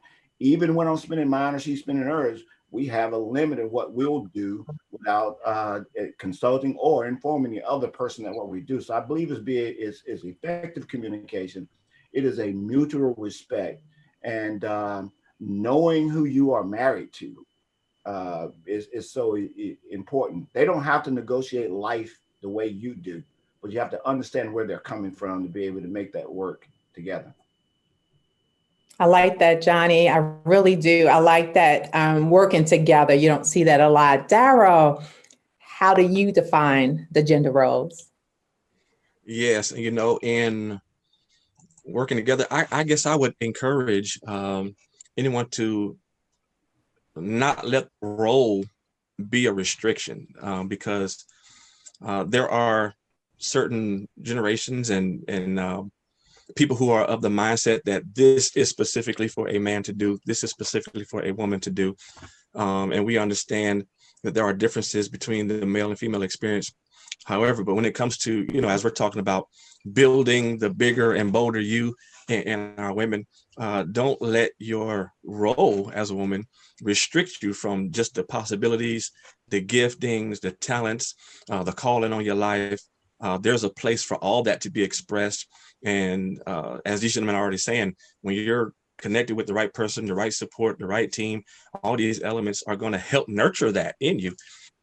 So I think also we play an important role as men to help develop those characteristics and qualities in our daughters, our wives, our moms, and just women in general, because we carry the strength and the ability to do that. And so we use our gender as a way to be protective, to be educate, to be on the lookout, to help enhance the experience of our sisters and not hinder their growth or their development. And I think the gender roles shouldn't be defined by those earthly pursuits and those worldly pursuits. It should be, man be the man, woman be the woman. But like I said, we're coming together, we're a team. In some cases, we're a family. In some cases, we're partners in this business or this venture. And you have your role, I have my role, but all of us doing our part, and sometimes we will say staying in our lane helps us all achieve and not cross over into areas that can cause these lines to get blurred. And then that's when we see, confusion and disagreements and other things pop up, because one's trying to do more or less than the other. Someone's trying to compensate for the lack of the other. And now they feel resentful because now I'm taking on somebody else's role. Now I feel, a little hurt about it because now I'm doing more than what I bargained for. I didn't sign up for this because now we're getting outside of our role. But don't let role be a restriction, and just continue to flourish into the gifting God has for you. Yeah, I definitely love that, Daryl, because we do that sometimes. So I appreciate you. Vance, and you're up. Yeah, so I would say, the roles are definitely shifting in terms of more women getting advanced degrees, graduating with doctorates, masters. You have more women in the C-suites these days than ever before, more business owners that are women. So for a man who is insecure, that could be an issue, right? Because I think, since the beginning of recorded time, it's always been about the man being the provider, right? They typically have been the ones that go out, make the money. Money equals power. So a man who is intimidated or maybe not secure in himself may look at that as, hey, if my role is being threatened, if the role is now she's the breadwinner and I'm not, then that's going to be an issue, right? So I think you have to really think about who you're with, have the conversation about what you guys are doing together. I think somebody mentioned that earlier. It really boils down to, I like to look at it like a business, right? There's a CEO of a business, but a CEO never operates on his or her own.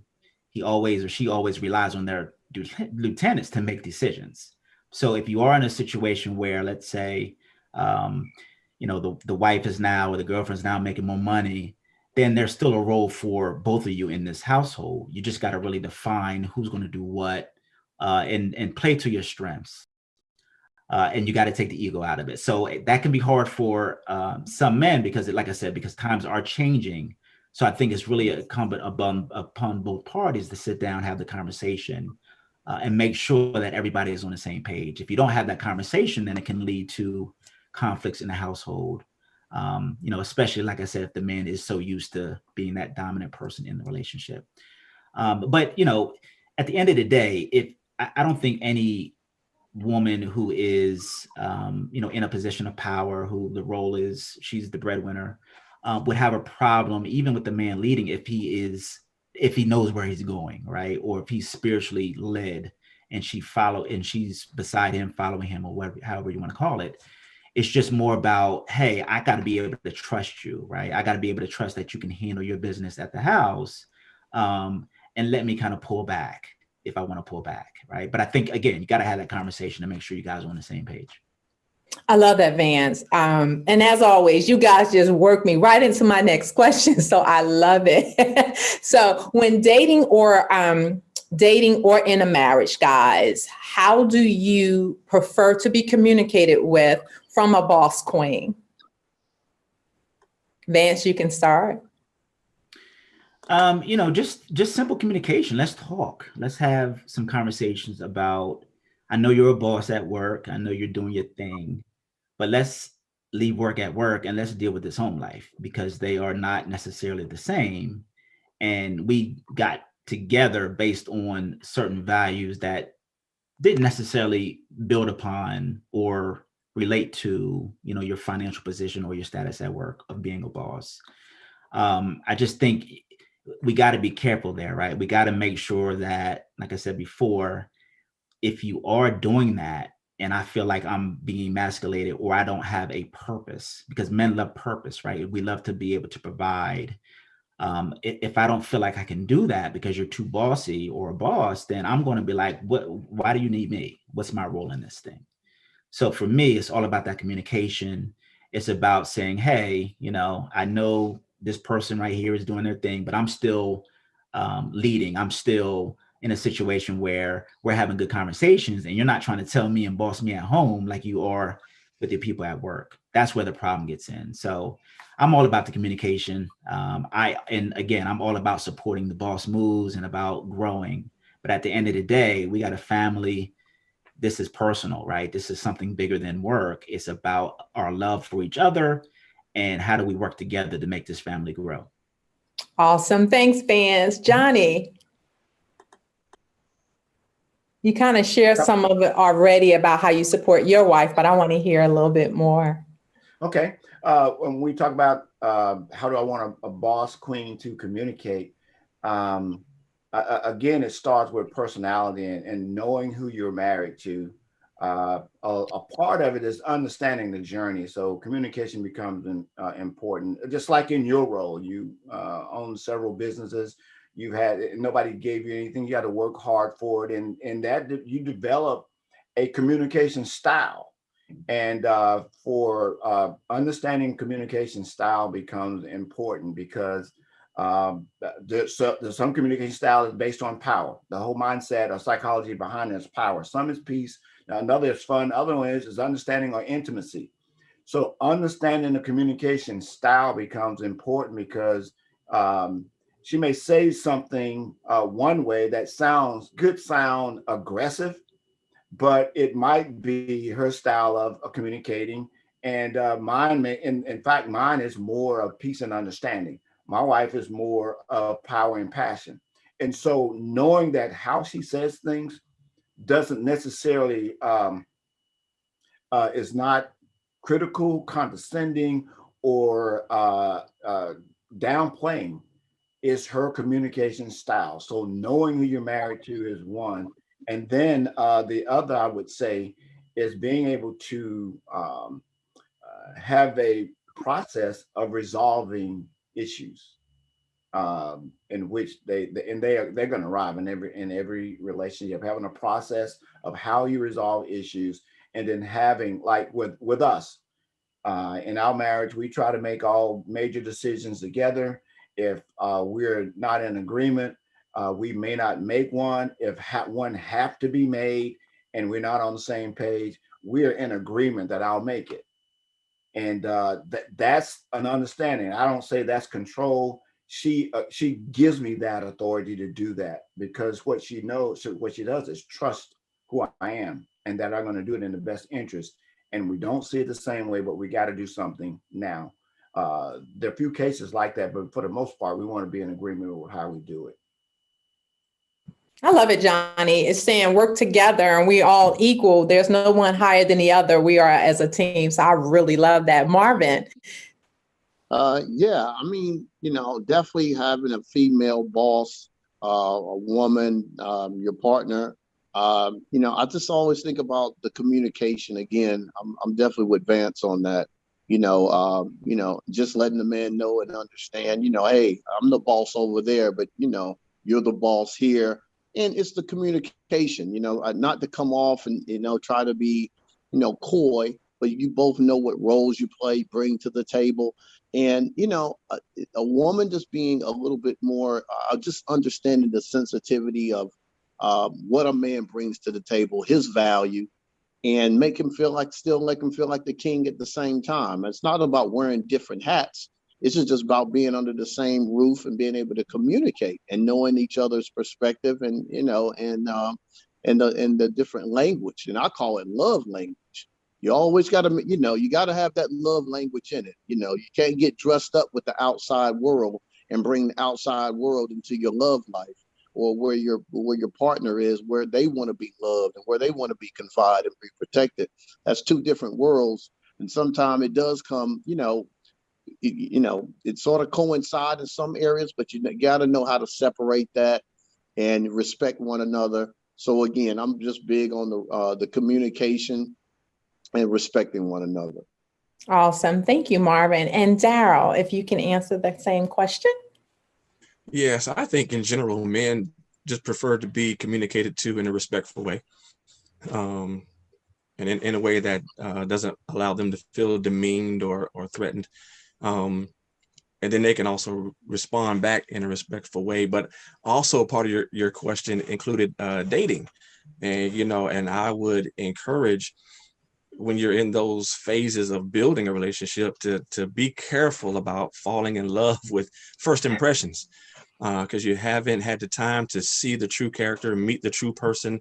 We can all be on best behavior for outing, but when it's time to build a relationship, you want to take the time to actually develop an authentic friendship with that person. And so if the relationship is built on that friendship first, then what you all do professionally is going to be a complement to that. And then you'll find that middle ground. You'll find that place where even if you're in two totally separate fields of expertise, you have something that draws you together, which is founded on a friendship and on a relationship level first. And so then all of the boss elements and all of the professional elements have a different place, or you see it, you can treat it with a different, through a lens, and you see it through a different perspective, because my relating to you is on a relational level, on a personal level, not on the corporate side of things. And so I would encourage just anyone, don't be fooled by first impressions. Take time to build a friendship, build a relationship, and then you can see and know what and who you're committing to before those other things come to the surface. I appreciate that, Dal. Basically, you need to understand your representative and make sure whoever is representing you, right? I love that. Can I add something too? I did. Go ahead, Vance. Can I add something too? You can, yes. Yeah. So I talk to a lot of women, and majority of them that I talk to, they don't want to be bosses at home, right? They want to, do their thing at work or business, and they want to come home and have peace. But sometimes they feel like they can't because the man is not stepping up into that role, right? So again, that's where communication comes in. But there has to be balance, right? Balance is key, because if you are a boss at home and you feel like you have to be a boss at work, that's going to cause stress, right? Where's your outlet? How do you relax? How do you find that balance so you're not just mentally draining yourself, just overdoing yourself? So, both from a relationship perspective, if you're in a relationship or if you're dating, especially as men, a lot of times you have to show, right? So if I'm just getting to know you, I don't know what your character is. But if you are in a leadership position, or you want to be, and you're doing those things, then now as a female, I can say, okay, yeah, I trust what he's saying because he's also doing it. So I think that plays a big part too in just kind of being a boss and the roles things here as well. So I just wanted to add that just based on some conversations that I've had too. No, I love it. I love it. And if anybody else want to add on anything before we go into our last question, feel free to do so really quick. I'll be really brief. And because part of what we're talking about is ideal situations. Sometimes we push buttons unknowingly, and those buttons, because we've been around the block a few times, and those buttons tap into the baggage of unresolved issues, or what happened the last time a guy said this, and the last time a woman. Those type situations spawn a whole nother dynamic, and just can be very challenging when back on the boss lady, when the last guy she dated let her down, and so now she's in a relationship where a guy wants to assume that a leadership role, or what we call a traditional male role, then there's friction because they're operating with past experience versus the new experience. So those kind of things can be very, very challenging. We've got to, so long story short is we need to be able to resolve issues, not only in our relationships, issues within our own self and concepts within our own self that might lead us to think, well, I really didn't say that negatively. Oh yeah, you said it that way. And then, so that's all I'll say about that. I love it, Johnny. I heard what you said, that, women definitely need to do some healing on the inside when they come in out to some relationships, and make sure they don't bring that baggage to the new relationship. I definitely appreciate that thought. And it ties in with our last question. So as you guys know, we as women are graduating more from colleges. We're becoming the CEOs and taking higher position at boards, being on boards and different things. And as Black women, especially, we have to work extra hard in those roles. How do you men feel knowing that we have to go so hard to even get ourselves positioned the way we like to get positioned in business? And so Marvin, if you want to start by answering that question first, I would greatly appreciate it. Yeah, absolutely. I mean, just look at our country. I mean, it's like the changing of the guards. You have, a guy that was, and Donald Trump. I mean, he played his role as, the alpha male billionaire, and now we have a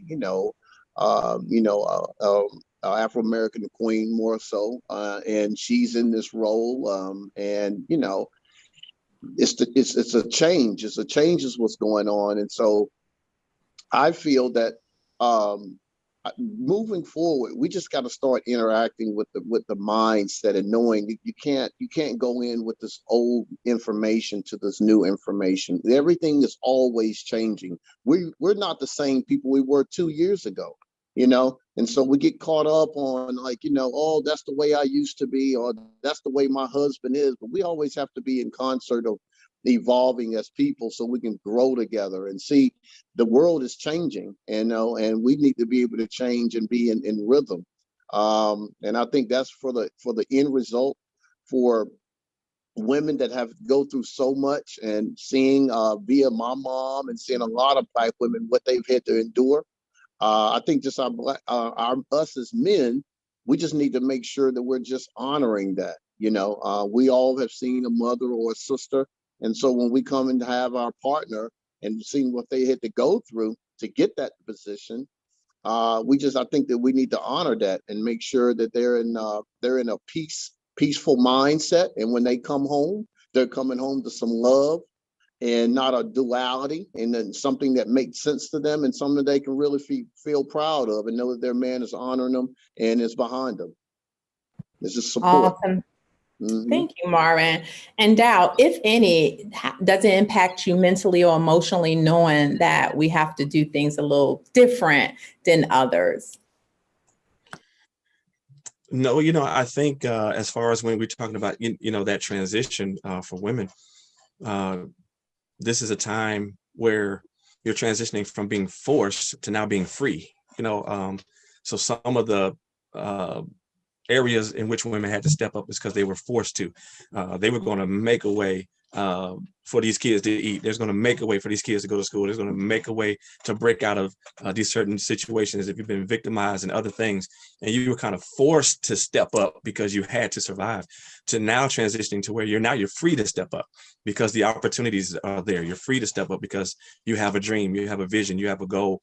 And so the times have shifted to accommodate that freedom so women can pursue these things emotionally.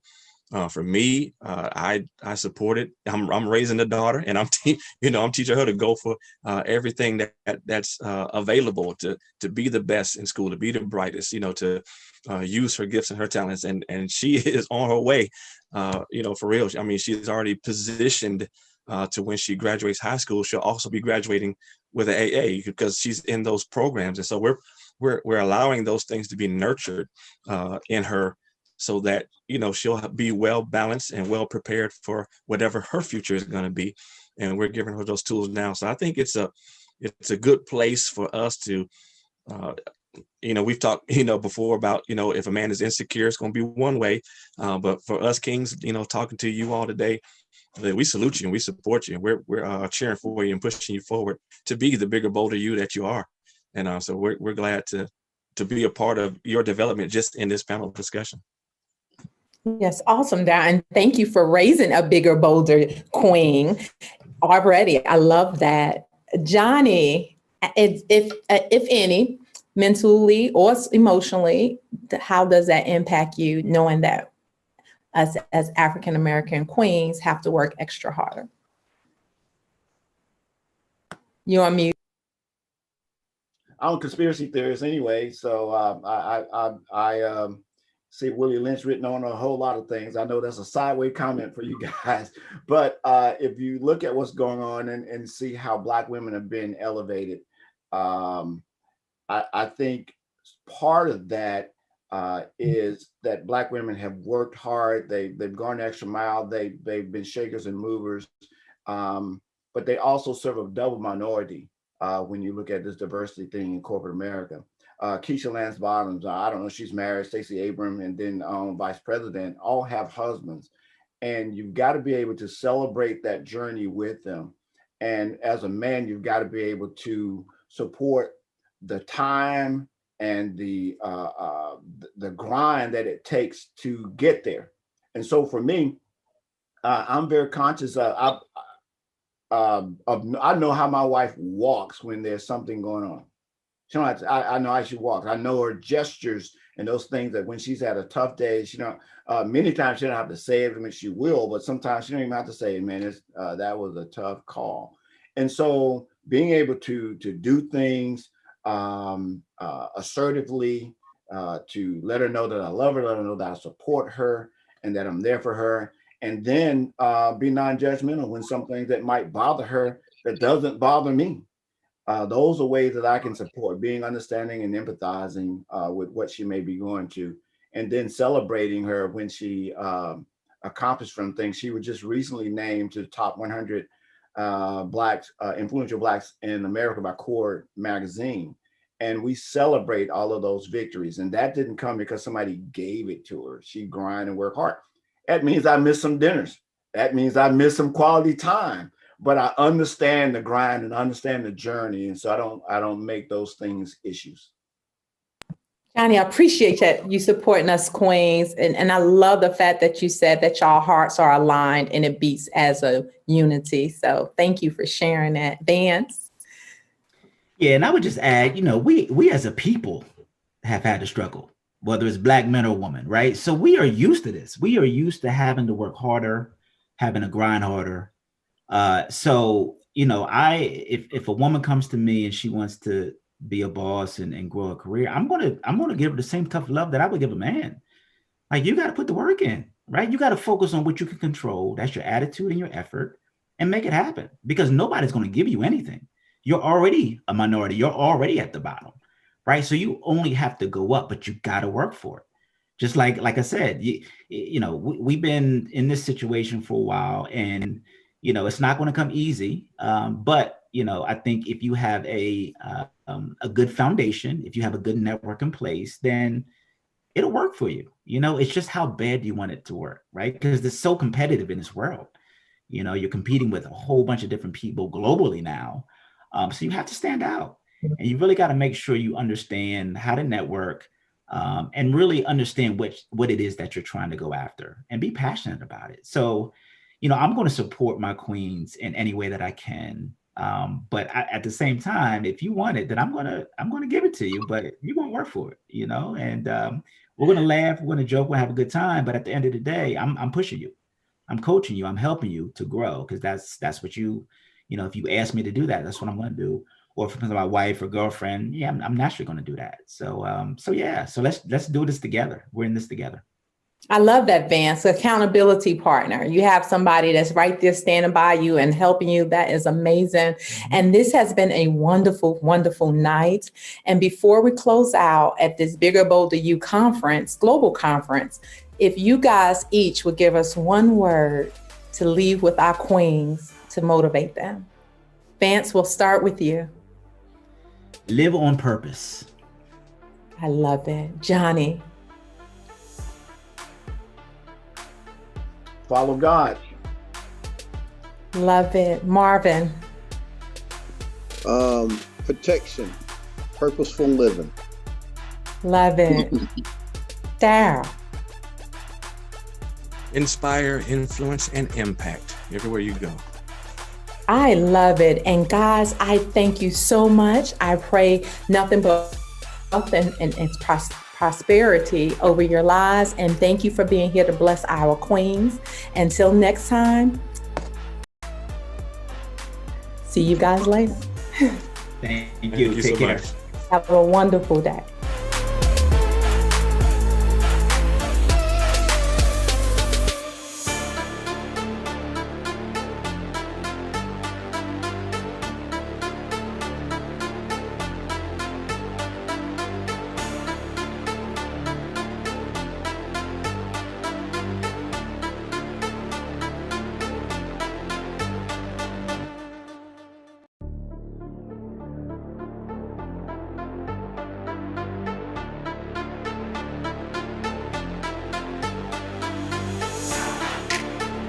Hello and welcome back to the Bigger Bolder You Global Conference. Last night, I had an amazing time sharing with you who I am. Who is Elisha Brooks? And you've heard from amazing women, and you've allowed us to come into your presence. And I'm grateful for that. Tonight, you heard from some amazing ladies and a panel discussion on how we show up. And it's so imperative of how we show up, regardless of our bad mistakes, bad choices, decisions, the trauma, the trials, the tribulations we've gone through. We have shown up in a way that sometimes did not serve us. I know it didn't serve me. And so tonight, whenever you're watching this, I want to show you how I went through the process and looking at my story and taking that and building my personal brand. And I call this my Branding Brilliance. And so building your Branding Brilliance, what does that look like for you? And I'm going to go into detail of just a little bit about how I developed mine and how I was able to turn my life, my story, my thoughts, my mindset, and my personal brand to match who I am. Totally authentically me, and owning that. And so I know that a lot of times we see a whole lot of people doing a whole lot of amazing things. Yes, they do. And we've all, and you might not be included, I'm going to include myself, of really spending too much time before, where I would look at Instagram, I would look at Facebook, I would look at other women doing their thing. And I was like, I need to get there. I need to be there. But I was always comparing myself. That imposter syndrome is real. I know for me, I cannot speak. I'm going to say that all the time. I cannot speak for anyone except for me. Okay. So when I knew that something had to change, it was, okay, Alicia, you do personal brand development. You talk to women and men on building their personal brands. And you take them from where they were to where they are now to where they want to go. And so I had to do that process with myself first, because I knew that if I didn't go through the process, I couldn't take anyone else through it. And so that meant a whole lot to me. And I truly, truly, truly crafted this thing where I know that what I put together, my whole brand blueprint, my true personality test, my trials, I've incorporated all of this together because I know I'm not the only one. And I struggled so much with how I wanted to truly show up in the world, how I wanted to be in the world, how I wanted to live in the world, how I wanted other people to see me. And I didn't want people to see the old Alicia, although the old Alicia is a part of my story. And so I have created this brand unique blueprint that I take everyone through for your personal brand and your business brand. But today I'm only going to give you the personal brand side because that's more important. Because if you don't know who you are, the world will definitely tell you who you are.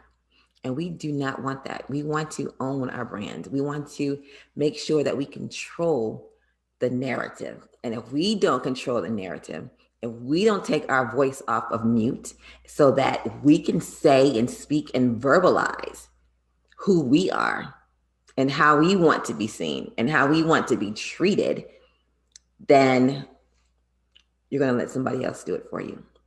And so this is why I'm so big on building your personal brand from the core of who you are. Now, I can tell you from the core who I was, as you heard last night, was not always in a good place. But I can tell you, doing the work and building who you are and your confidence and your self-esteem, that is going to sustain you. And I know how that is. So that's why I'm here to help you, how I'm here to serve you, how I'm here to empower you, how I'm here to engage you, how I'm here to equip you to make this happen. All right. So don't get discouraged because this is just the tip of the iceberg. I can't go through everything in this whole entire conference, but I do want to give you some insight because insight is where you make your whole awareness come from. It's like you give them the insight and you can really look at their mindset and see where you want to go. How do you want to show up? And so if I give you some insight and some good nuggets, I want you to tag me, post it, whatever, so that you will not forget it. I know that you will remember things if you write it down, for one, and for two, you put it out there so the world can see it. And so I encourage you to get a pen and paper, your notepad, your journal, whatever you want to write on.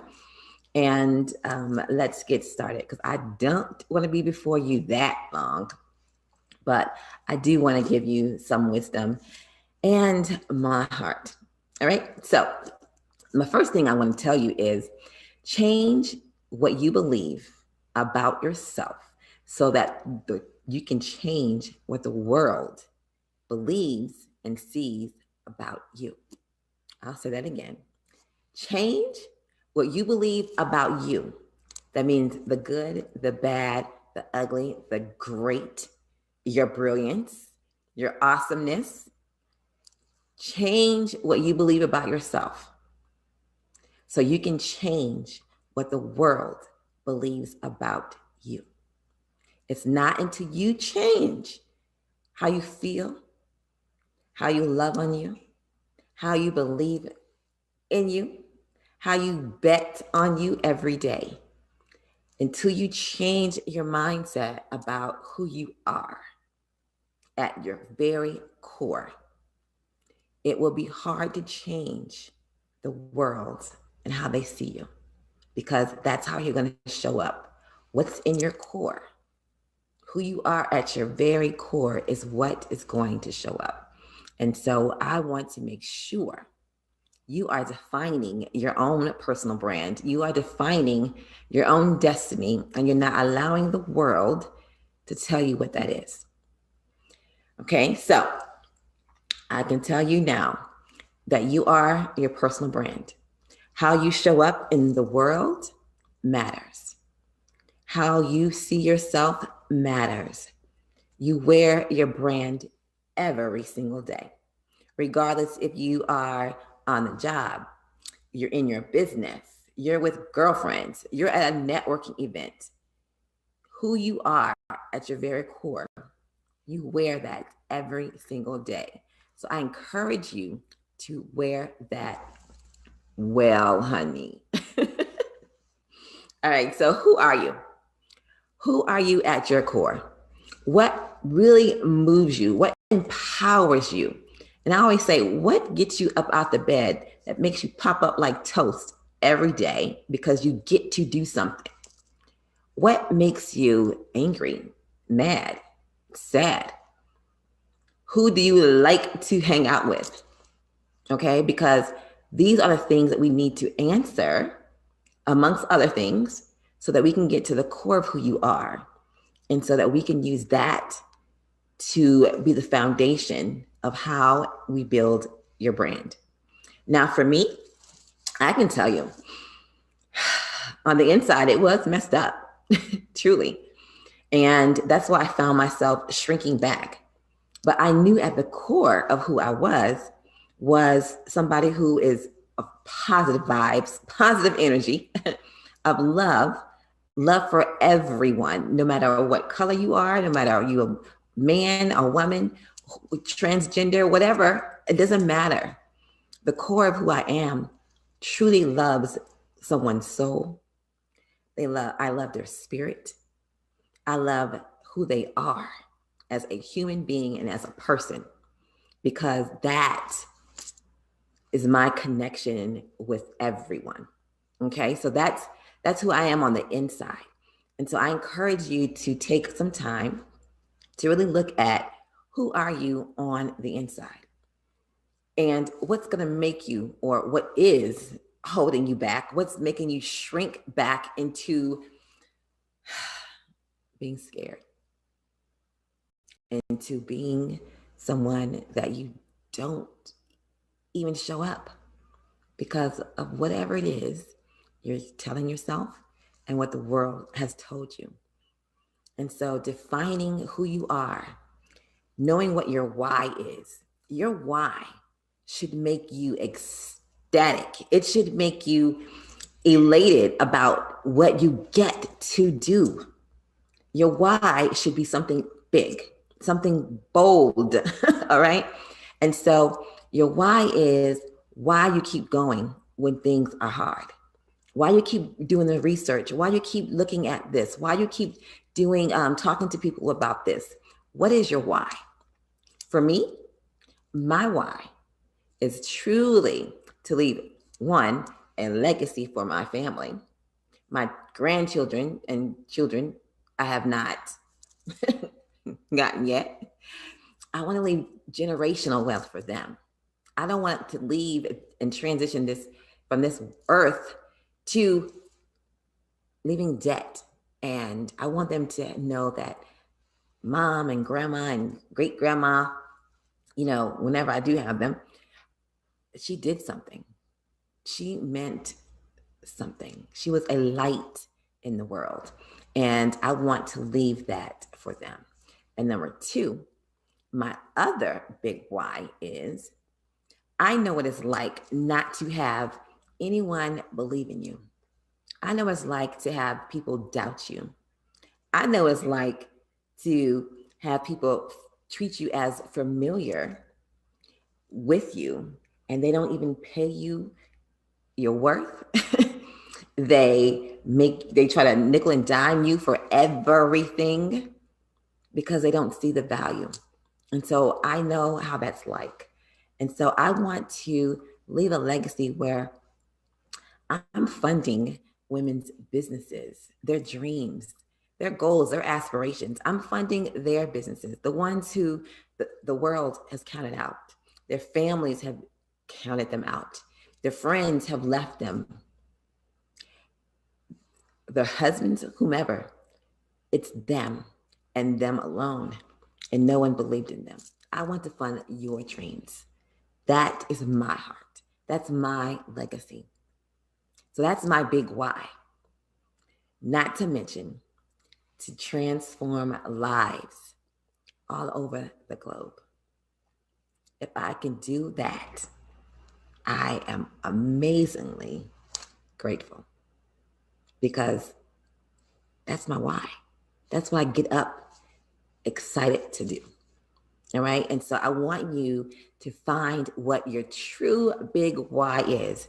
And I always say, dream big and watch God top it. Watch him top it. I get it. Like, I'm ecstatic just being here. All the stuff I've gone through. I'm like, why? My why is my story. My why is built up into who I am and where I want to go. So you have to get totally clear on this because that is what's going to fuel you every day. Every day. Okay. So look at your why. Now, what do you think your personal brand is and what it's not? What is your personal brand?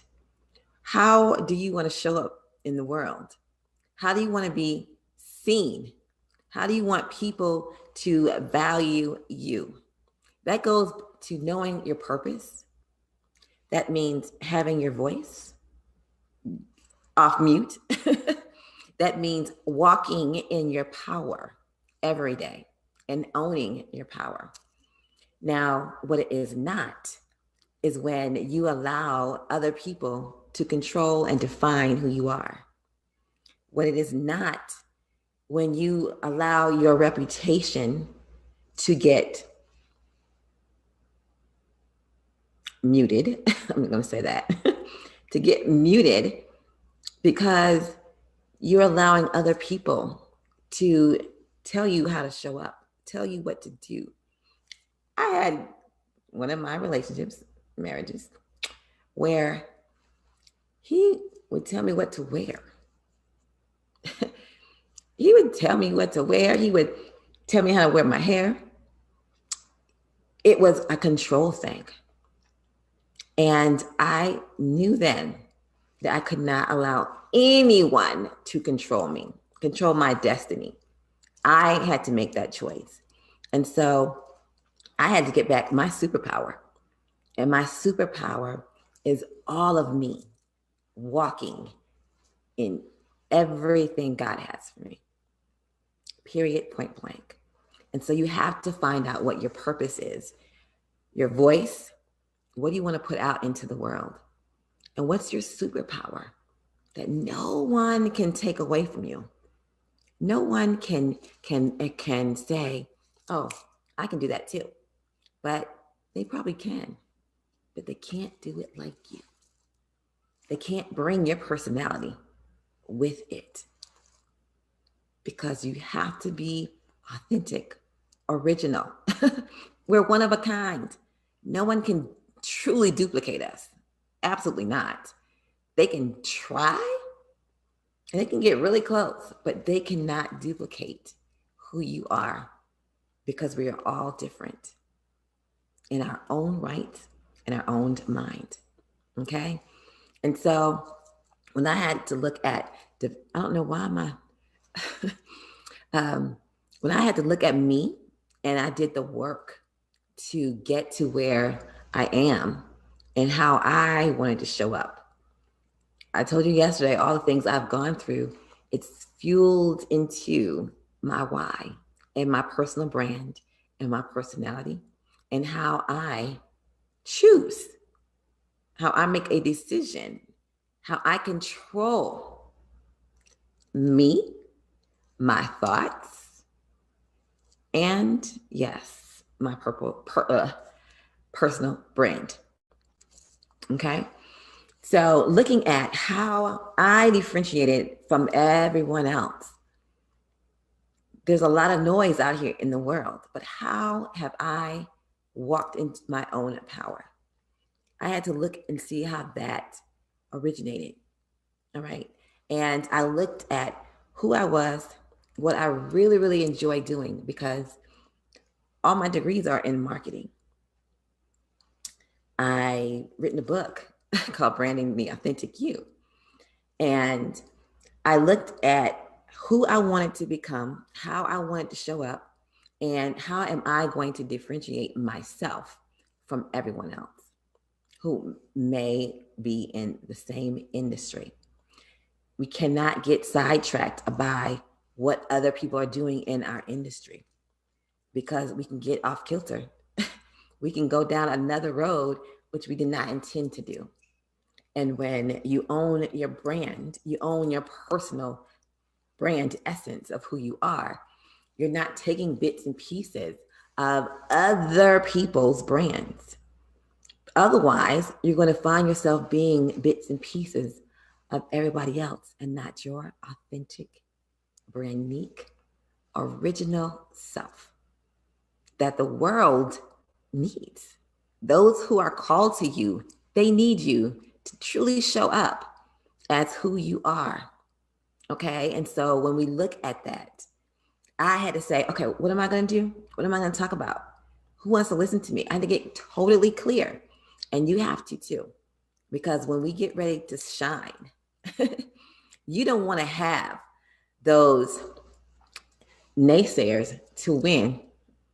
You don't want to have those people who are haters, the judgmental people. You don't want them to dull your shine, because they will try. And trust me, they will come. So you have to get your mind right, and you have to get established in your mindset and know how you truly want to stand out. Now, it's not going to be easy because I didn't know how I wanted to do it, because I went from marketing to advertising to branding to personal development to leadership, like all of that. I love it all. Even event planning. I love event planning was my first business. But I learned I had to take all of those things that I absolutely love and compile it to one major thing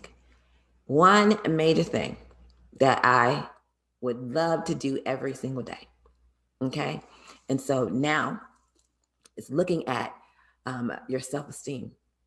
I had to work on my self esteem, ladies and gentlemen. I truly had to work on who I was and how I wanted to show up. I told you that story last night because your personal brand is truly about your confidence and your self esteem. You can only go as high as your confidence and your self esteem allows you to. So if you continue to shrink back, how far are you going to go? Where are you going to go? How long is it going to take you to get there? So I had to work on my self esteem. I had to do my own affirmations. I had to look in the mirror and do the mirror work. I had to look and journal and write down all the things that made me happy. And I did those things. That is what building the foundation for your personal brand is about. It is about your personality. What is your personality like? Your personality is how people are going to be attracted to you. That's how people are going to say, oh, yeah, I connect with her. I love her vibe. Like she's, awesome. She's fly. Whatever you're going after. What is your personality? Whatever it is, make it bold. Make it positive so that people are leaving your presence with empowerment. You're leaving their presence and their heart, their spirit, their minds are intact because you didn't kill their spirit. You didn't walk over them. You didn't value them. You don't ever want to do that. And so that's what my brand is really about. And so my personality is fun. It's happy. It's positive vibes all the time. 95% of the time, I am the same way. Do I get off kilter? Absolutely. Do I panic sometimes? Yeah, but I'm working on that. Do I absolutely love who I am now? Heck yeah, right? Because I did the work. And the work not only meant looking at my personality, it was looking at my character. How am I showing up? Do I have integrity? Do I value myself and others? Do I value what I do? Value is a key thing, okay? Because you have to value you in order for you to put a price tag to what you are going to offer, to what you're going to provide. How you value you tells me how you will show up in the world and getting paid your worth, doing what you love. Your value matters. It truly matters. So your personality, your character, your value, your vision and mission, which I mentioned goes back to your why. Why are you doing what you do? And then creating an epic experience. So when people engage with you, whether you are at home, whether you are at work, whether you are with your girlfriends or you're networking or wherever, you are creating for your business, okay, an epic experience for them. You're creating, is it going to be the same all the time? No, probably not, depending on what industry you're in and what services you provide. But creating an epic experience that they can walk away feeling it transformed, where they can walk away feeling like, oh, I got that. Like you changed something about them. You create an experience that they can never forget. We are, yes, still in a pandemic, right? And so how are you going to create an experience, even virtually, for people? What can you do differently than the next? So looking at how all of these things connect to who you are and how you want to show up. because that is how you're going to develop your personal brand. That's how you're going to shine. That's how you're going to be recognized and known. So, looking at who you are emotionally, spiritually, mentally, all this goes into your personal brand. All of this shapes who you are. That's why we have to check who we are, who we were, and where we want to go. Because if we don't, that can spill over into how we show up character-wise and our value and creating the whole experience. So it's not just about how you see you, it's about how the world perceives you. It's about how you can create an experience that they will never forget. I don't know about you, but I would love to pay for an experience. But my experience, and coupled with my personality, coupled with the knowledge and the wisdom, coupled with the empowerment and the engagement, that's what it's all about. So showing up based on how you can control, how you can create this whole thing around how you, I keep referencing that because it matters to you, how you show up. The whole world can see you, but it's how you want to show up. And I'm saying that because it took a long time.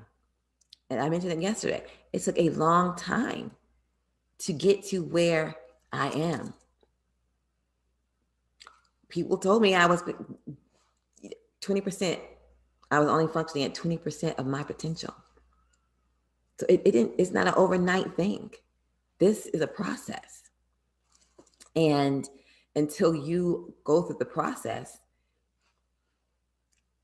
the better. Okay? So I want to take you through my four, I can't think now, my four key things in terms for me building your brand. Now, I'm only giving a high level for this because I believe that, I'm big on education and I can't teach this all in an hour or hour and a half, whatever it is. And so I want to make sure that I'm giving you enough so that you know that, oh my gosh, I didn't think about that. I got to do that. Okay.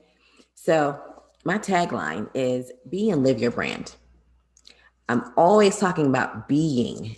We are beings. We are being every day. We are becoming, not to mention, it is my initials backwards. So you always hear me talk about be and becoming. So, because I believe we're always evolving, we're always doing and being in the world. And so I created a template, my design for my blueprint around the word live. And live starts with L, which means your lifestyle. And it's about who you are. It's your personal message. It's how you show up. It's how you dress. It's who you hang around. It's the perception that you see yourself in the world as. Some people equate that to, materialistic things. Life is more than materialistic things. You have to get to a deeper sense of self, because if you don't, I'm not saying nice things are a bad thing. I like nice things. I'm not materialistic. And so you can tell people's lifestyles from how they show up in the world. So what does that say about you? What is the perception you are putting out there? And so that goes back to, you have some people who are all about name brand. I got to have the latest this. I got to have the expensive this, all the name brand stuff. Then you have some people who, can care less. I think for me, and I can say this all the time, Do I like nice things? Absolutely. Will I go broke trying to get those nice things? No. To impress who? Mm-mm. My worth and value comes from empowering you. That's where I get my happy place. That's what brings me joy. I'm not saying I don't like nice things, nice cars or whatever, but I'm not going to go broke. That stuff won't last. I can buy whatever purse I want, whatever. I won't even be carrying it next year. That's a waste for me. It's my mindset. That's just my mindset. I'd rather put it in stocks and investments and all that stuff before I go and do all that. But that's just who I am. And so that's why I say your lifestyle matters, because when you're creating and you're walking in that lifestyle, you're going to have to price your worth because you have to keep up with that lifestyle. And if you have a warped mindset that is not going to afford you that lifestyle, then we're going to have a reality check. I'm real about this because I'm big on you winning in life. I'm big on you walking in your purpose, not leaving this earth full of what you're supposed to be doing. I want you to leave this earth empty because you got to do it. You get to do it. It made you happy. That is the biggest thing. All right. And so lifestyle. The next one is I talked last night about the inner critic. Well, the I is your inner power. The I is your mindset, because mindset is everything. If you have a scarcity mindset, where's that going to get you? You have to transform your mindset, because if you don't have the right mindset to take you where you're going, how are you going to get there? Your emotional intelligence. How are you emotionally? How are you connecting with people? How are you interacting and engaging with others? So your emotional intelligence has to be, you got to work on that too. Your awareness of your energy and vibration. What energy are you putting out there? I told you, I cannot stand being around negative people. Literally, my body hurts because I am an empath and I pick up on people's energy. And I remember one time there was this woman that I truly picked up her energy, and we were in Panera Bread. And I had two women who tried to take my business from me because of where they saw me literally take my business from me, like calling the Secretary of State to transfer my name to theirs, like craziness, right? So picking up on energy, we were in Panera Bread, and I literally, my body started hurting. I started sweating. I felt like I wanted to throw up, and I started coughing. And when I get hot, I literally have the fan because I will start coughing and I can't stop. So I pick up on people's energy, and you have to be aware of what energy you're putting out there, because how you show up before you even get there, you know how it is. Our reputation, our energy, our character precedes us. I hear it all the time. Oh, her energy is negative. Her attitude stinks. Like, you don't want that, all right? You don't want that. You don't want people to think that and equate that with your brand. So you have to look at how your energy is your character, your core values, your self-esteem. All of this is your inner power, your beliefs about who you are, your values. What are your core values that you live by, that you will not compromise on? What have you learned in terms of your strengths and your weaknesses? We all have them. We don't have to really keep on looking at pointing to our weaknesses. We can develop them, but we need to concentrate on our strengths and build those and keep doing that. All right.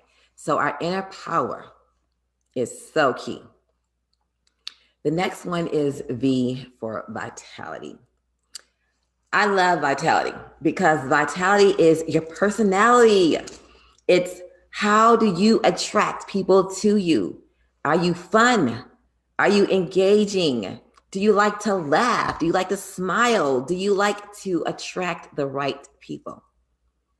Vitality is like you have a life, okay? It's like you're excited about what you get to do. It's contagious. And when you have vitality, it's easy to open up and grow. It's easy to want to look at what you are offering.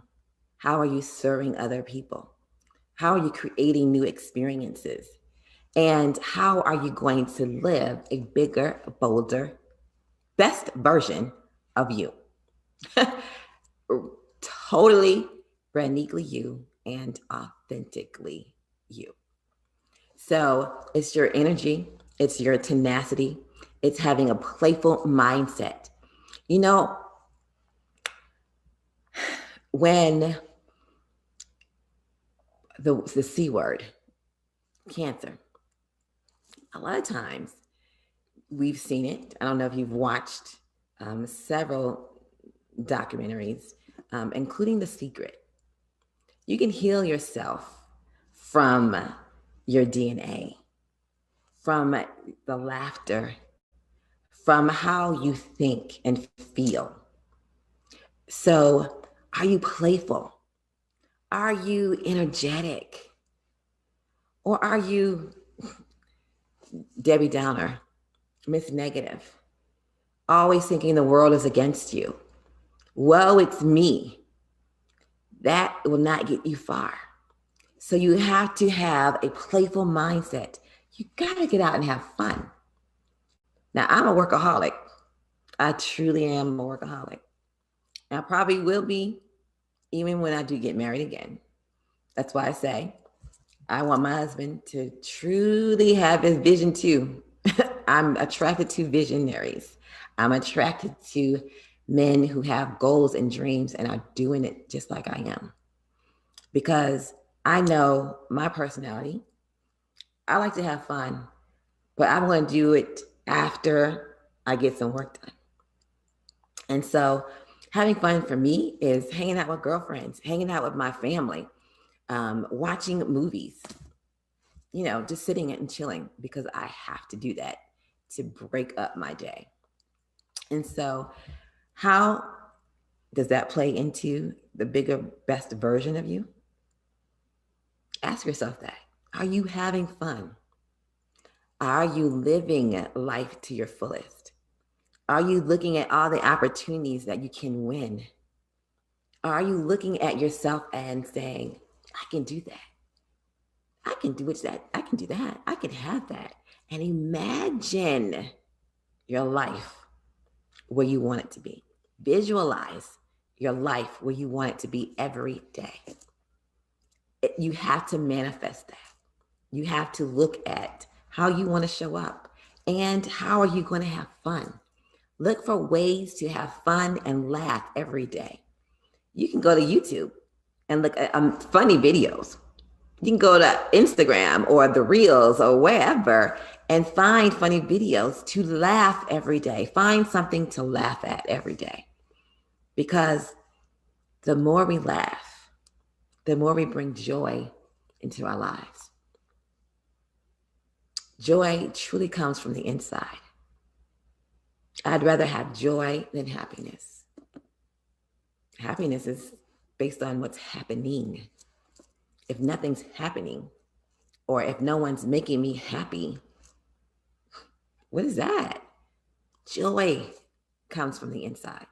Having a joyful, playful heart. That is all about intertwining your personality, your inner power, your lifestyle into your personal brand so that you can be authentic and be brandnique and live life to the fullest. We have problems, absolutely. Do we have bills? Absolutely. Bills aren't going anywhere. As long as you live, you're going to have some bills. Okay? If we choose to allow the small things to get us down. I was once that person. Worry all the time. My son would get on the plane. I'm like, you need to call me before you go on that, get on that plane, before you take off, and when you land. I don't care how old you are, right? I was a worry wart. Now I've let that go. I've allowed myself to live.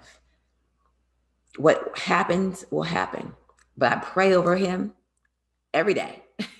Pray over my daughter-in-law every day, my family every day. But I stopped myself from worrying. I stopped myself from worrying about what people think about me. I stopped myself from worrying about family not supporting, friends not supporting your business, my business. I'm over that, right? So worrying got me nowhere. It got me where my body hurt and I would get migraines. So no, stop what you're doing that's making you shrink back. Whew. I hope I'm helping you all, okay? So my E for live is the external influence. This one is kind of like near and dear to my heart because it's the image, your image you put out there. It's how you are showing up and positioning yourself to win. Now, I can say there are some beautiful, gorgeous women in the world. And a lot of times we see gorgeous and we equate them with models, Instagram models, influencers, what do they call them? The bottle girls, whatever they are at the clubs, the women in the videos, we equate that and we compare our self-esteem and we compare our lives, our bodies, how we look to those ladies. And you have to believe you're beautiful regardless because it comes from the inside out. And so if you believe that you have a beautiful spirit and you are manifesting all in who you are, the best version of yourself, that leads to your image. What do you want to put out there? How do you want to position yourself? How do you want people to view you? If you are a corporate CEO or your own business CEO, your image matters because you set the tone for your company culture, how people see you, how they view you, how they will either buy from you, your mindset, your behaviors, your network, your friends, who you hang out with, all matters. This is your external influence. We talked about the internal, but your external influence matters too. You know about the 5 closest friends you have in your family or you have in your life, who you talk to every day. I don't talk to people every day. I have, outside of my family and my favorites, I talk to I have like 10 people. And that's probably too many, according to my son. But I don't have everybody in my life. I don't have to talk to everybody. And last year I made a decision I'm about to get this done. I had to cut and shut down everything that was not walking with me into my next. And so I had to look at who were the people in my life that are in my ear, that's giving me information, that's giving me feedback that I value, and how am I seeing myself? And so I cut a lot of people off. Well, God cut a lot of people off because I asked for that to happen.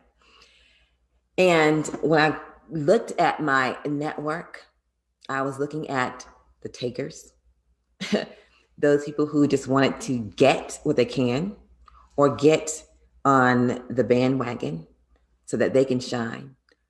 You know, you get to see a lot of people, their motives behind what you are doing. I consider myself an eagle. And eagles don't necessarily hang with chickens, right? When you decide where you're going and you get totally committed to who you are, you have done the work, you're doing the work, you're going to commit to saying yes to your purpose and taking your purpose off a pause and your voice off mute. When you get totally committed to yourself, this is when you will see who is for you, who is not for you. What do people really want from you? Who are those people who really want you to win? Who are those people who really support you? You want to have positive people around you because I can tell you things aren't always peachy clean. I mean, like, things happen, life happens, and you have to see who is in your ear. Everyone does not deserve to have a front row seat in your life, and they don't have to be in your ear. So your influence, your external influence matters. Be strategic, be intentional about who you allow to speak into your ear. Because when people get into your ear and they have influence over you, it could be good, it could be bad. I've seen all kinds of ways. So I want you to be intentional about who you have in your ear. And it's okay if you have one or two. One or two good ones is better than having 4, 5, 6 that you can't even count on. So it's okay if you have one. The right people will show up. The right people will show up. I promise you that. The right people will show up.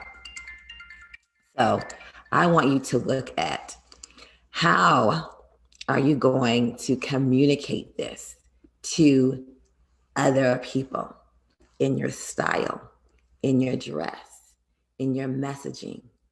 How you communicate this matters. What platforms do you want to be on? How do you want to be on them? All right. And so you don't have to be on every platform. You don't have to do everything that everybody else is doing. You do what you do, where you can have the most influence. That's going to sit well with your spirit. It's going to sit well with your energy. That's going to attract the right people. That is the foundation of building your personal Brandnique brand. And when you do this, all of it will either hurt you, bring you down, or take you up higher. It's all about your mindset. It's how you see you first. That's the biggest thing first. Having confidence, having the know-how, the skill set, the knowledge, the influence, the wisdom, the passion for what you do, the love for what you do.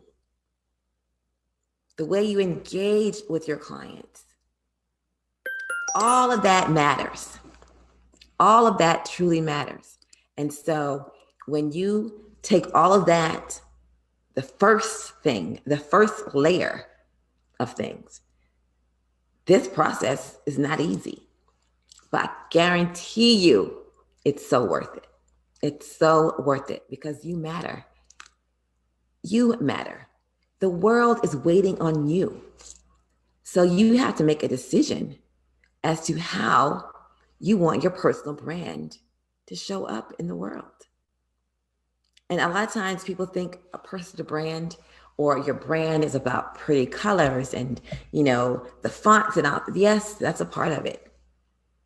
But the foundation starts with you, especially if you want to own your own business, especially if you want to be a speaker, especially if whatever you want to do, the foundation starts with you.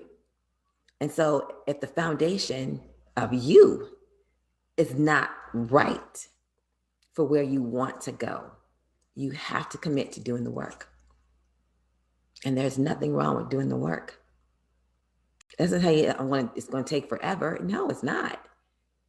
That's determined based on you, how you see yourself and how far you want to go. But how long is it going to take you to get there? If you keep starting and stopping, quitting on you, starting and stopping, quitting on you again, not keeping your word, not staying committed and betting on you every day, it can take longer. So that's the foundation of me building my personal brand, building my network, building my value, my net worth. That's what all this is about. And until you have that together, building up and wide depends on the foundation of you.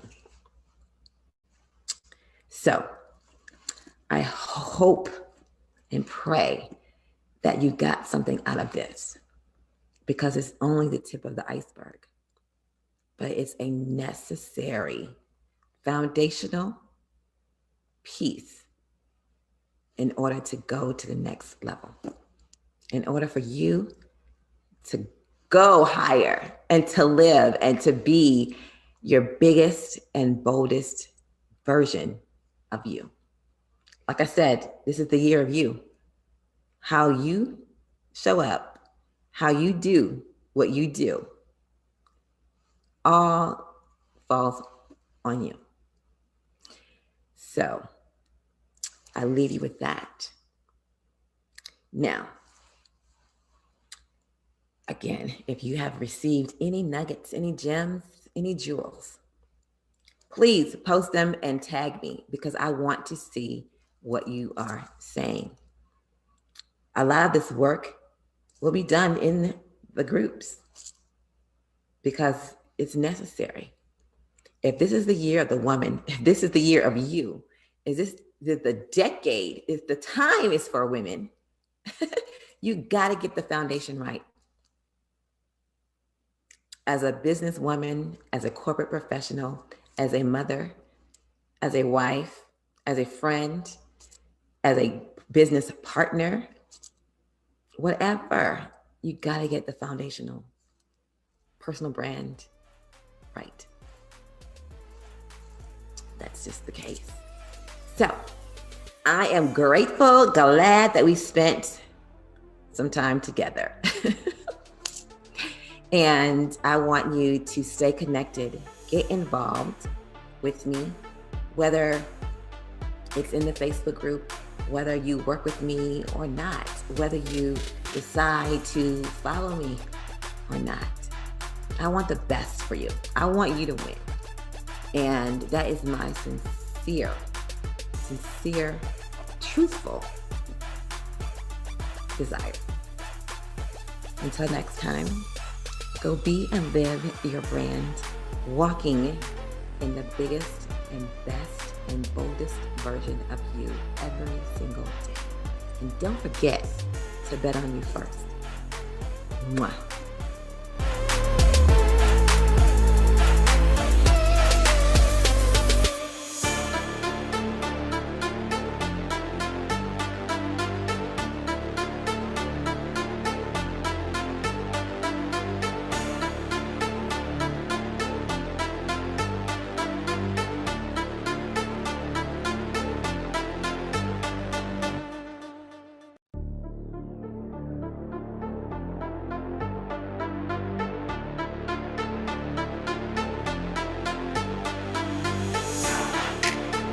Hello, amazings.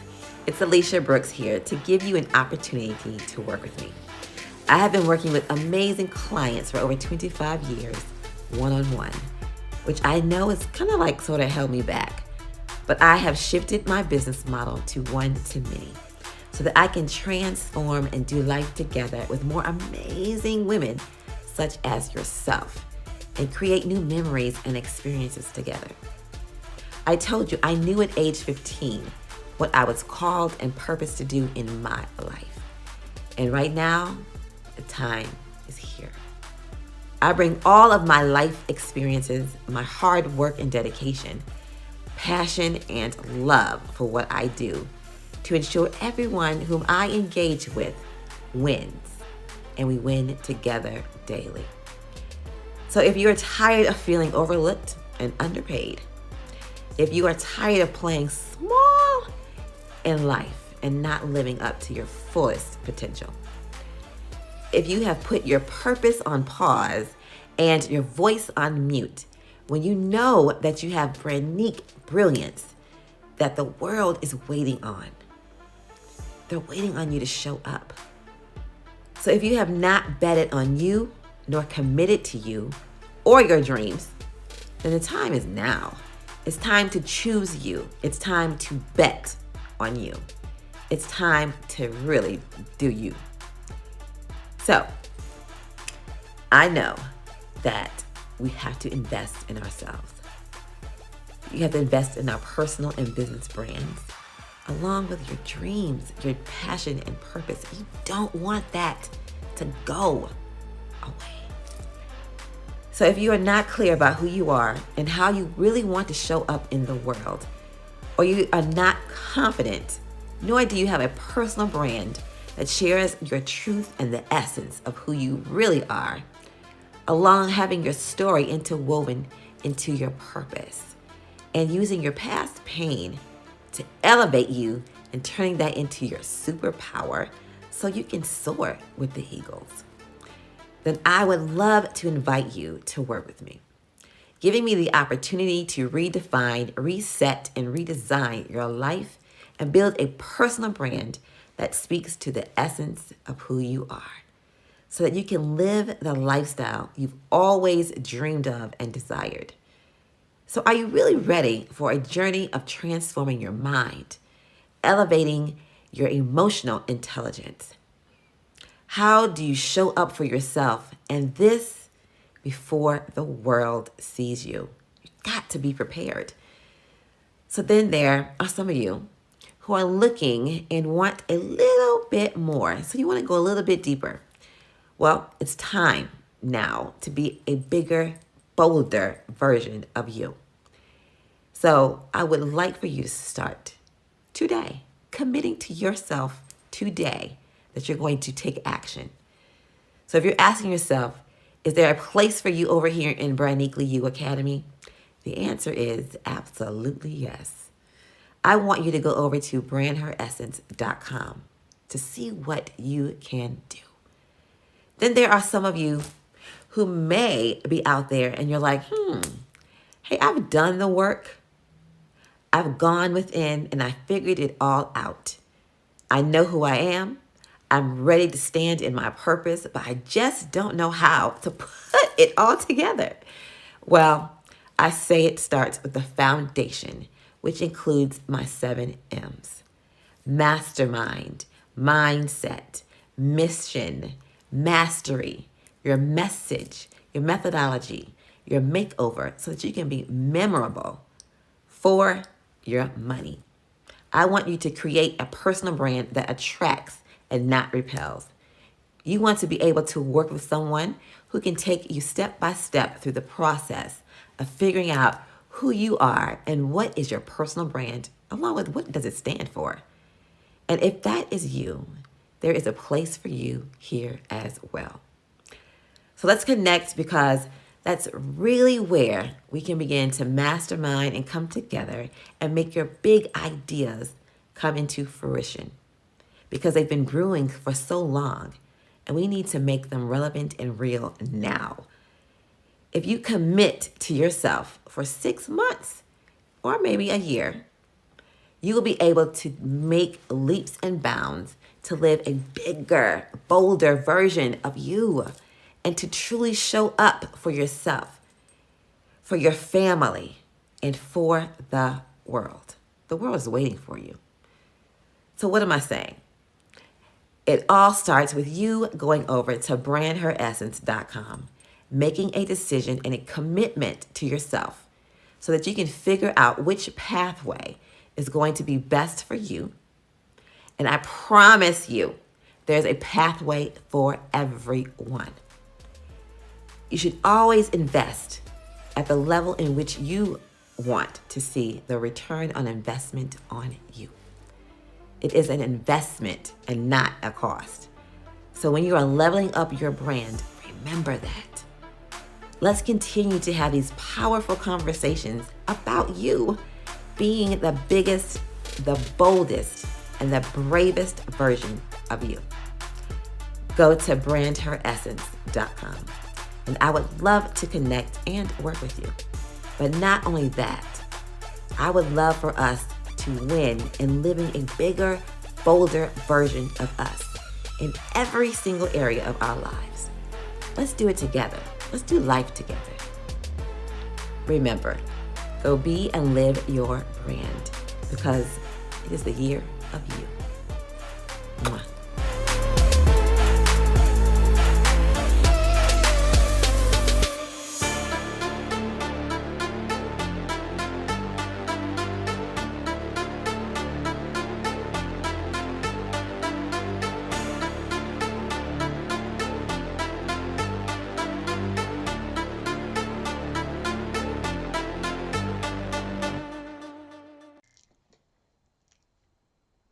Party people in the place to be, welcome to the Bigger, Bolder Me. This is day 2. I trust that you had an amazing time listening to all of our speakers, our panelists, and the queen herself, Alicia Brooks. Well, it's time to transition and to do more to build our net worth by building our network. That's right, this is our Bigger, Bolder You After Dark networking event where you have an opportunity to, in fact, increase your net worth by building your network. I learned a long time ago that if you are one of 3 friends hanging out and they're broke, guess what? Who's about to be the number 4 broke friend? That's you. But if you hang out with 3 rich friends, not necessarily in money, but 3 rich friends, guess who's about to be the next rich friend in your super circle? So increase your net worth by building your network. This is a once in a lifetime opportunity to connect with like-minded entrepreneurs, business owners, and branding experts that can help you with your business and your brand so that when you show up in the marketplace, you're able to leverage your greatness. Now, I know that sounds like a plan to me, so I will see you in the Bigger, Bolder You networking after dark. Peace.